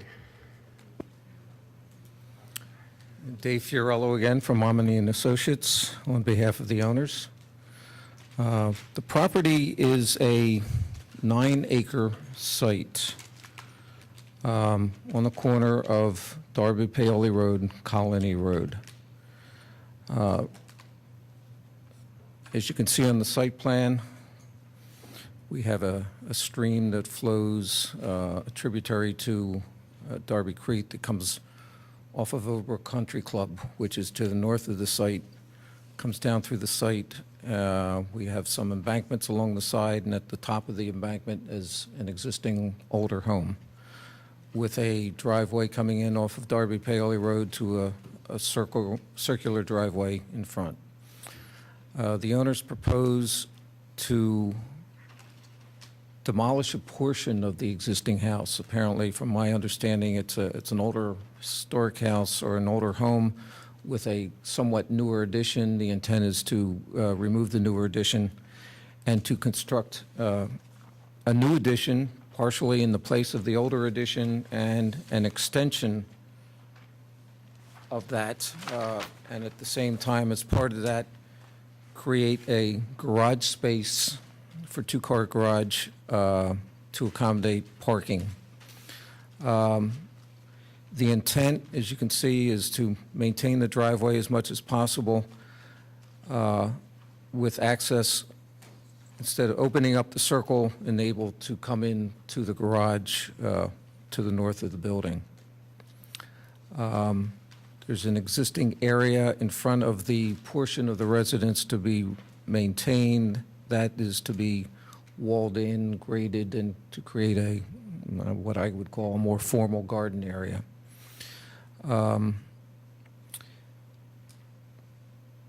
The building will have a patio area, a terrace area with walkways down to behind the building to the lower portion. The lower portion of the, I guess the back of the house is at a lower grade than the front, so the basement area is exposed at the back currently. It's proposed to carry that along, and then as the building comes up, there would be a set of stairs come up to a terrace level, which is basically level with the garage or driveway. We're proposing a stormwater management system off to the side here. This area will be filled to accommodate the driveway. There's some minor grading in this area for drainage, as drainage currently comes off the driveway, comes down through the area where the building addition is going to be. So there's a number of inlets and piping already there. The survey picked up a number of inlets. We're not sure where they go, so the intent is to put a new system in there to collect the runoff and then take that to a new stormwater system off to the side to provide the required stormwater management. There's an existing 10-inch walnut tree in this area adjacent to the driveway, and a new embankment that is proposed to be removed. And the intent is to maintain all the other trees on the site. Mr. Fiorello, Yes, sir. the proposed seepage bed, bottom of system's 243.50, and we have a 250 contour going through there, so that's a 6.5-foot cut, right? At this point, I'm not sure, Steve, where you're making reference to. Unless I'm assuming the existing contour line that goes right through the red circle, Yes. is that a 250? Yes, it is. And then the bottom of system is 243.50? The bottom of the system is 246.17. I'm sorry, that's the inlet. There is the bottom of the system at 243.50. 50. Yes. So 6.5-foot cut? In that area for the stormwater system, yes. Yeah, my concern is the 28-inch maple and the 28-inch pine. I mean, that's not just grading you're doing there. That's going to be some severe cut. And then even where your inlets are going, I know there's an existing driveway there, but we have bottom of grate 247.33, which is right. I know that's not the exact drip line of the tree. That's just a. Yeah, that's the symbol our surveyors put in there. We're trying to maintain that curb line there. There is some minor grading in there in order to make the water run, so we are lowering that area 8 inches to a foot or so in order to maintain grade. So there's going to be some driveway adjustments in that area. And, well, actually, it's my bigger concern is, what is WA here? the 42-inch, I don't know what WA stands for. I think it's walnut. Okay, the 42-inch walnut, we have a bottom of grate, the bottom of the inlet's 247.33, and we have a contour going through there of, I believe it's a 251, I'm losing it in the tree. Yes. So again, we have some true cuts, this isn't just some grading, this is some. Well, the one thing that cuts is for a smaller inlet box. We're going Right. with a 2x2 inlet box, so yes, there will be an excavation at that point for an inlet, but no major grading at that point. Right, so I mean, there's gonna be a 2-foot backhoe bucket that goes 4 foot deep or whatever. I guess my biggest question is, I know it's a very tight site. Yes. I know that you know, obviously you have to change that grading because we can't have water piling up against the garage after it's built. The architect didn't understand that, but I had to point that out. That's why civil engineers are, that's why we're all here, right? Is there any way to maybe somehow, instead, can you pull back the stormwater system a little bit? I think we can do that. Our perk tests were done off to the side of the existing paving. We got some good percolation in there. I think with the possibility of probably reconfiguring, if you will, the shape of the stormwater management, I can pull it closer to the garage, closer to the terrace, and certainly further away from those two trees. And like you say, if you keep that boring within that reconfigured area, it's still gonna be valid for that system. Yes. So you're good to go there. And then I understand that the inlets have to go in, but the concern is to me, and I'm not speaking for this commission, of the impact of those roots. And I would request that note be on the plans that there's gonna have to be root pruning. Well, Steve, if I can point out, on sheet 2, we do have notes, I guess the middle of the sheet, and on one of these sheets here, I was looking at it, we did have a care of existing trees, top of the sheet to the left of the location map, where we note the tree protection fencing, the selective pruning, adjacent root pruning, fertilization. We tried to take care of those concerns as part of the. Mr. Fiorello, I thank you for listening to our comments from past projects and having I that in think there. we've done these enough that we make this a matter of course anymore. Thank you very much. I'm sorry I had to step out. What was, any discussion had about the 26-inch maple that is within very close proximity of the new The addition? intent is to try to save that tree. We've been working with the owner's landscape architects, and they felt that the intent is to save that tree, and their intent is to work around that as much as possible in order to keep that tree. Do we know what kind of maple it is? No, I don't. I can find out.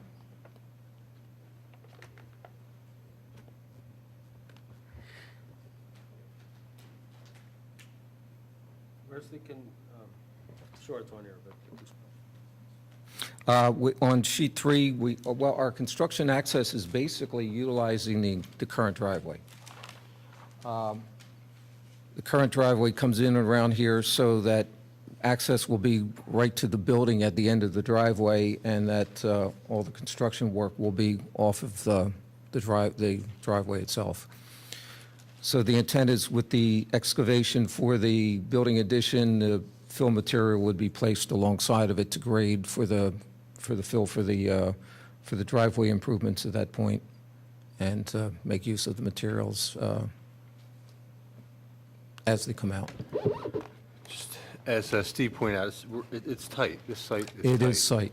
It is tight. We're trying to respect the steep slopes and still provide to the owner's wishes. I mean, is there any way to spin that water management system? That's what we were discussing about, and I told them that, I mean, yes, that we could be- can probably reconfigure it, make it a little bit, rotate it, let's say roughly 45 degrees, Right. push it closer to the side, and pull it away from the trees.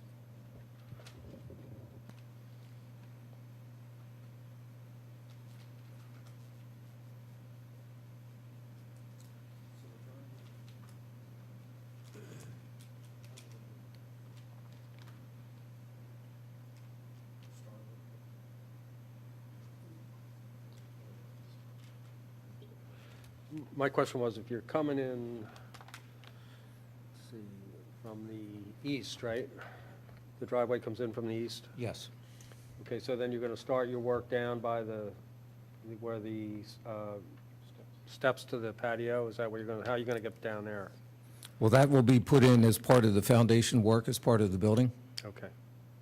So you're not going to need... There's a you're not gonna need retaining wall along there as part of the steps to, Right. you know, try to respect the grading there. So that would be implemented as part of the So you foundation don't work need for to the move building. any equipment down back into that area?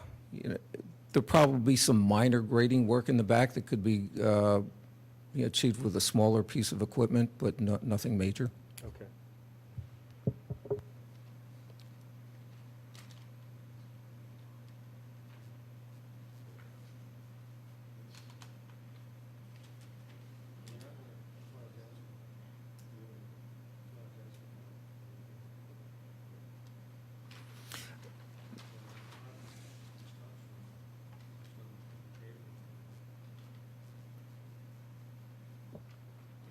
We spoke about this problem here, this blue box. Yeah, yeah. Going in underneath this walnut Right, and spinning this way. right, right. To get away from Yeah, these two neighbors. yeah, I picked Yeah, we that talked up. about that. Okay, now again, my concern is, you know, other than the stormwater management system, which you're going to try to work some magic with, is that 26-inch maple. Yes. And you're well within the root system of that tree, whatever kind of maple it is. But Okay. you know, we may offer you some relief if it's a Norway maple, for example. But we would still expect some compensatory planting if, Well, the one thing that I have noted on the plan, we do have our list of compensatory trees with an added note underneath that should any additional trees be removed, additional replacement shall be provided in accordance with the current ordinance. So, I mean, we've listed the tree replacement formula. Right. And we've noted that should any others other than what's on plan, the replacements have to be provided. okay? We in accord? So these plans are going to come back to engineering. We can get the plans back to engineering and incorporate your comments if you'll Okay, make that a condition of approval. That would be it, the condition of approval. We'll note that to Mr. Okey-doke. Phelps. thanks. Thank you. Okay, last is 27 Wistar.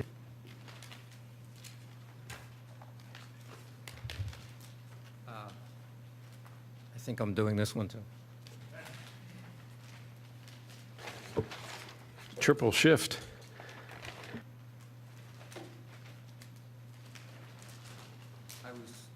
I was told here that Mike was going to handle this and I would lend him assistance, but since he's sitting there.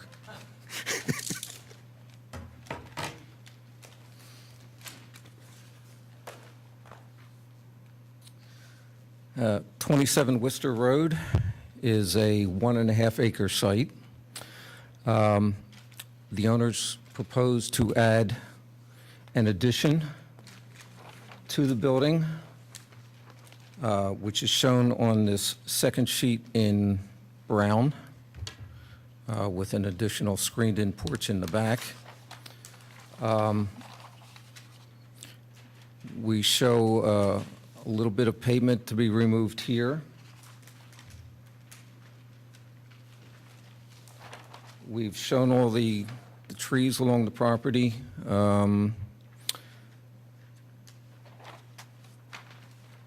We have I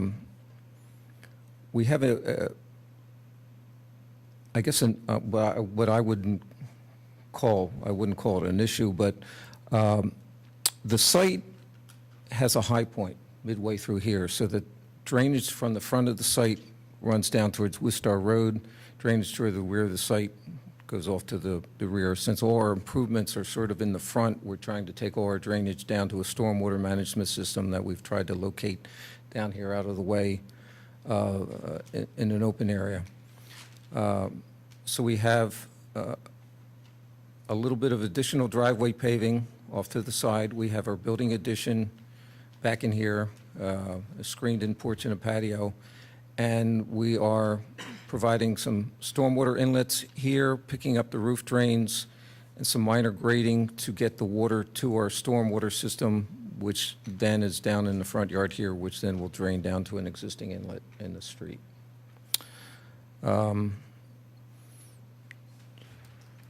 We are showing the trees on our second sheet here. We have our limited disturbance, our tree protection, our soil stockpiles, and like we have information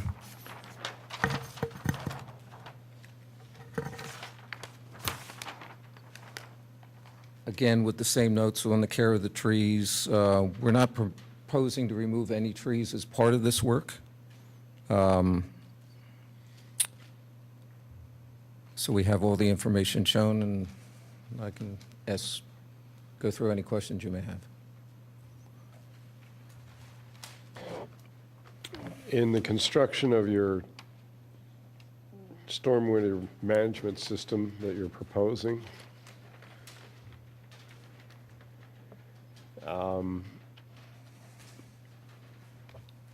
again, you've got a 14-inch maple. We have a 14-inch maple here at this point. Right. We have a couple small maples and some pine trees that we're running our piping along. Right. And then we have some trees in the front here that we're trying to make that connection to the stormwater system.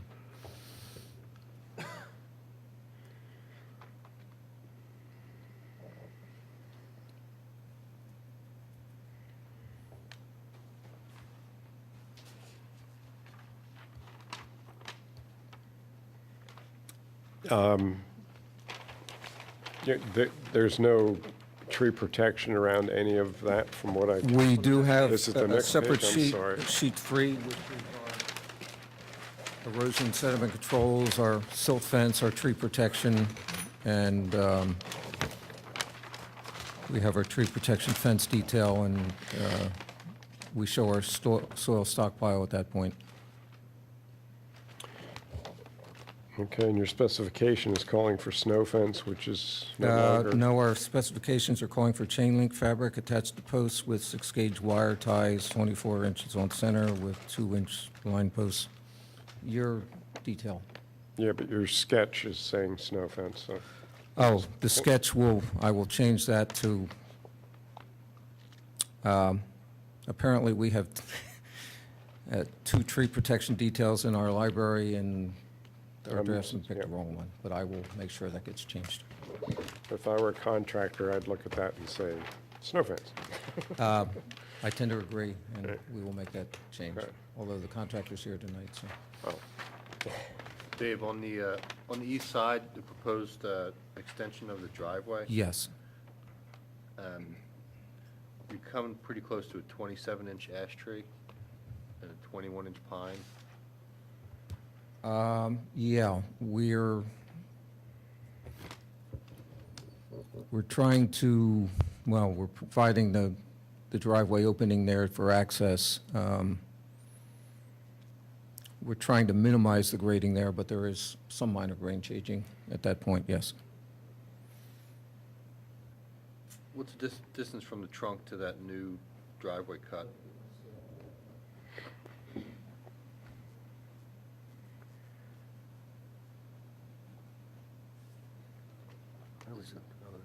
This is the new drive. Right. Here's the 20.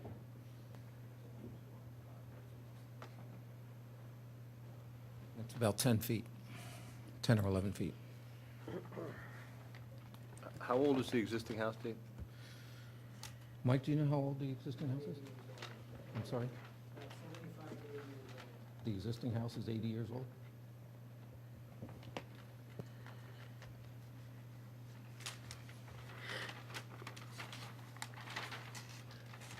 would just note on that, if it's not, hasn't been noted, you're going to encounter some roots of those two trees. Yes. By pushing those, And again, that's why we put those root cutting notes and things like that on the plan. and do you have the fertilizing note in there?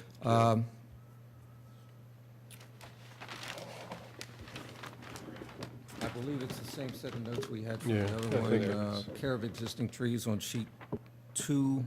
There are 6 items. We do talk about the fertilizing and the root cutting. Could we note that specifically for that 27-inch ash and a 21-inch pine Yes, we can certainly do that. Yeah. prior to construction?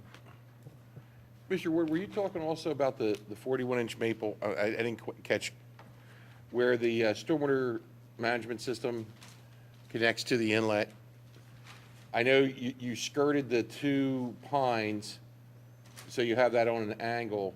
My concern is the 41-inch maple, we don't know the spread on it. And I would ask the commission their thoughts on, would it be worth to sacrifice the pines and slide that line over to the left to try to have less of an impact on a 41-inch maple? I would defer to your judgment on that. Or 9 and an 8, so. You know, I concur, but again, some of the confusion here is, you know, in essence, we do need to understand what species that we're dealing with. And perhaps on this plan, we could ask Mr. Fiorello to make some of these changes, but come back next month and show the Latin names and give you folks a better comfort level in what's going on. So is it worth it to sacrifice 2 pines to save what species of maple? And even though they're not impacted, we could see some of the drip lines on these other trees that are in the area of the line going out and perhaps the addition. Although I think we're pretty clear on the addition side. Yeah, you know, we are talking about a 10-inch line or an 8-inch line, so it's not a very large pipe. And, you know, like you say, a backhoe bucket would probably, I wouldn't say do that much. No major grade changes. Certainly, there's going to be some excavation, but it's not going to be a major excavation for the pipeline. Or for Well, like the- we for showed, the pipe. the 14-inch maple showed below the stormwater management system in the house. And, you know, there's a 9-inch maple. All this is adjacent to the stormwater line that's running in. Plus the, I don't know that there would be an impact, and a 9-inch maple is not a big tree. But the 14-inch maple might be impacted by either the stormwater management system or the line going in. And, you know, Well, perhaps if you showed the, If I can make a suggestion, Steve, and perhaps have our discharge point over to the far end of the system and come in there to an angle, like you said, that would probably impact or require the removal of those 2 pines, but I'm sure they would gladly provide the replacement trees for those 2 pines. well, I guess I'm more concerned with the line from the 2x2 sump, box S1, at this point, which goes to the stormwater management system. And that runs between a 9-inch maple and a 7-inch dogwood. I'm not really down there, but the 14-inch maple, I don't know if that would be impacted by either the stormwater management system or the storm line itself. Well, our attempt here was try to work between the existing pine and maple trees, and perhaps if we were to, excuse me, sacrifice the pine trees and move the system a little bit further away from the 14-inch pine, that would help. Yeah, I mean, you could put a junction box in and make a bend. You could sacrifice the 13-inch pine, or you could sacrifice the maple and go in further. But with those kind of changes, I'm not speaking for the commission, you might have to come back so they can see that impact. Because of either A, they're going to want to see the species of trees, some sort of a drip line, and then what you would change, so that you could provide those Latin names for them, for Mr. Holden.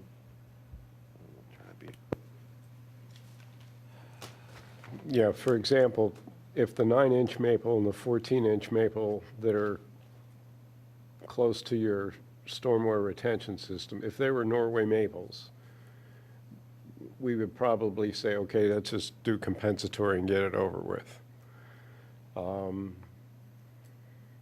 And then the issue is off the table. But to see, you know, a 9 and a 14-inch maple, we don't know what they are. I mean, that's why the ordinance was written the way it was written. But we have surveyors out there that at least know the types of trees, but when we get into the Latin names and the species, I'm not sure that we would know. I guess we would have to do a little bit further investigation on that.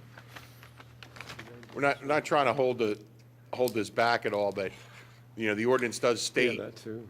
that you need to do that, and you should be Yeah, showing the it's drip 41, lines. but, I mean, Even if these you two, didn't it's do like, it you know, on the it's areas that there's no grading or anything, he's saying he's willing to try and I move think this that could be whatever he can. overlooked. But in the areas where there's impact, at least that much of the ordinance should be adhered to. Understood. Right, that's what we were just discussing, the 41-inch maple. So how much grace could you give that one? If I were to,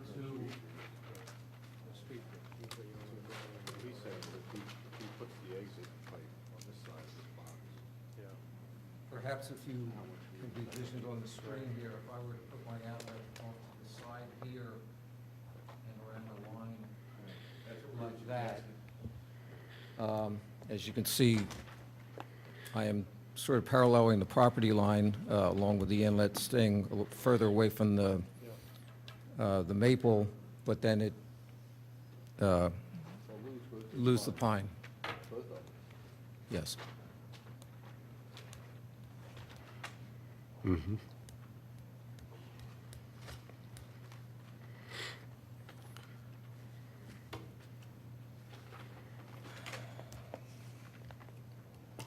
we just need to find out what kind of maple that Yeah. is.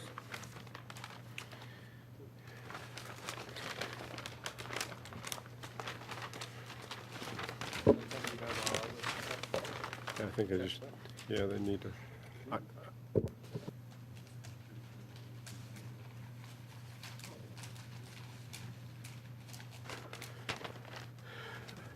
Okay, with those conditions that we've just outlined, I would recommend that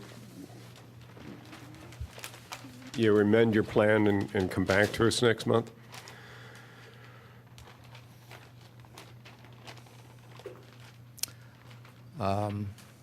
We will come back. We would like to certainly get some type of conditional approval, but if we have to come back, we will. Yeah, those larger trees are definitely the biggest concern, especially that 41-inch maple that's hanging out there. Is there any wisdom to the township arborist taking a look at this to help you identify what you're dealing with? Mike, do you want to chime in? We could do that. Just contact Mary Ann and she'll set up. That would expedite it for you, Okay. really, because he could tell right away whether that's a more valuable maple. Probably is with that location.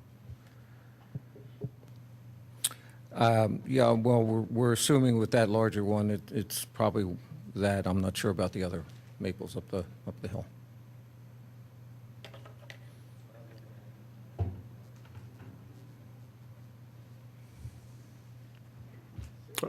Okay, Very good. thank you very much. Thank you.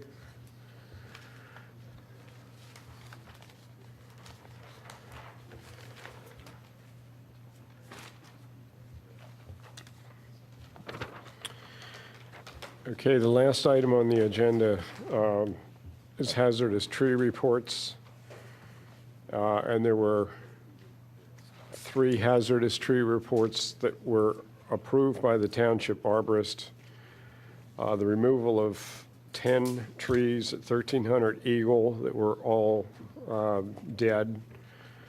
14 white pines on 700 South Roberts Road, likewise in very hazardous condition, and removal of silver maple and a white pine at 27 Wistar.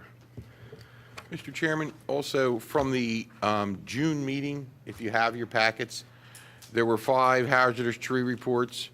The first two, 613 Kirsch, 419 St. David's, the Township Arborist approved removal. 550 East Lancaster, a 30-inch red oak, Township Arborist approved removal, requesting a new tree be planted. 424 Inverary Road, a similar 53.5-inch red oak, Township Arborist approved the removal, 3 replacement trees required. 700 South Roberts, removing various trees, and there was pictures in that packet that showed the tree on the house. Township Arborist approved the removal. But there was one item, number 6, which I don't know if you have the memo that I provided back in June, and I will. I have it. Okay, so I'm just going to give a quick synopsis.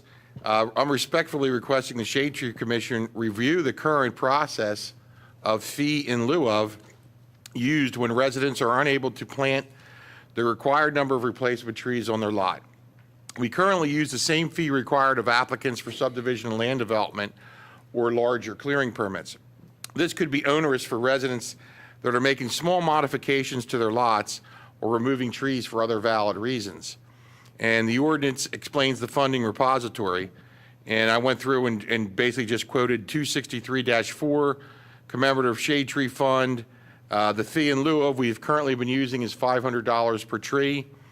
The review of the permit application in the event that replanting is impracticable or impossible as determined by this commission, the applicant has the option of making the payment to the commemorative shade tree fund in lieu of replanting in accordance with the tree replacement formula set back in 263-4, which is $500. So the goal of this review that I'm requesting of the commission is for the Shade Tree Commission to provide an alternate fee in lieu of or some other method of compensation for the situations that I previously noted, single lot owners, not necessarily subdivision land development or large clearing, with a recommendation to the Board of Commissioners. And if the board approves the recommendation, the shade tree ordinance will be amended to reflect it. I know it's almost 10 o'clock, so I would at least like to bring that forth to the commission, and perhaps we could discuss it early on in the August commission myself. And I have a few ideas, and I'm sure Mr. Hosback has some ideas.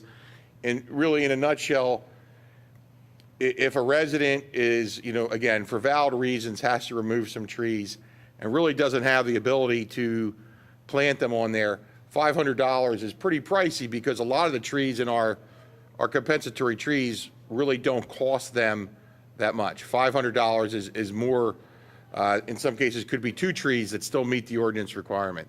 So I'd leave the Shade Tree Commission with, if you could think over this for the next month, and you could read my memo from the June meeting. It was dated 6/21, and we could discuss, and hopefully at the August meeting, come up with a recommendation to the Board of Commissioners. Okay. Thank you, sir. So if you could provide that memo via email once again to all the commissioners here at the Shade Tree so that we can reflect upon it between now and then. Okey doke.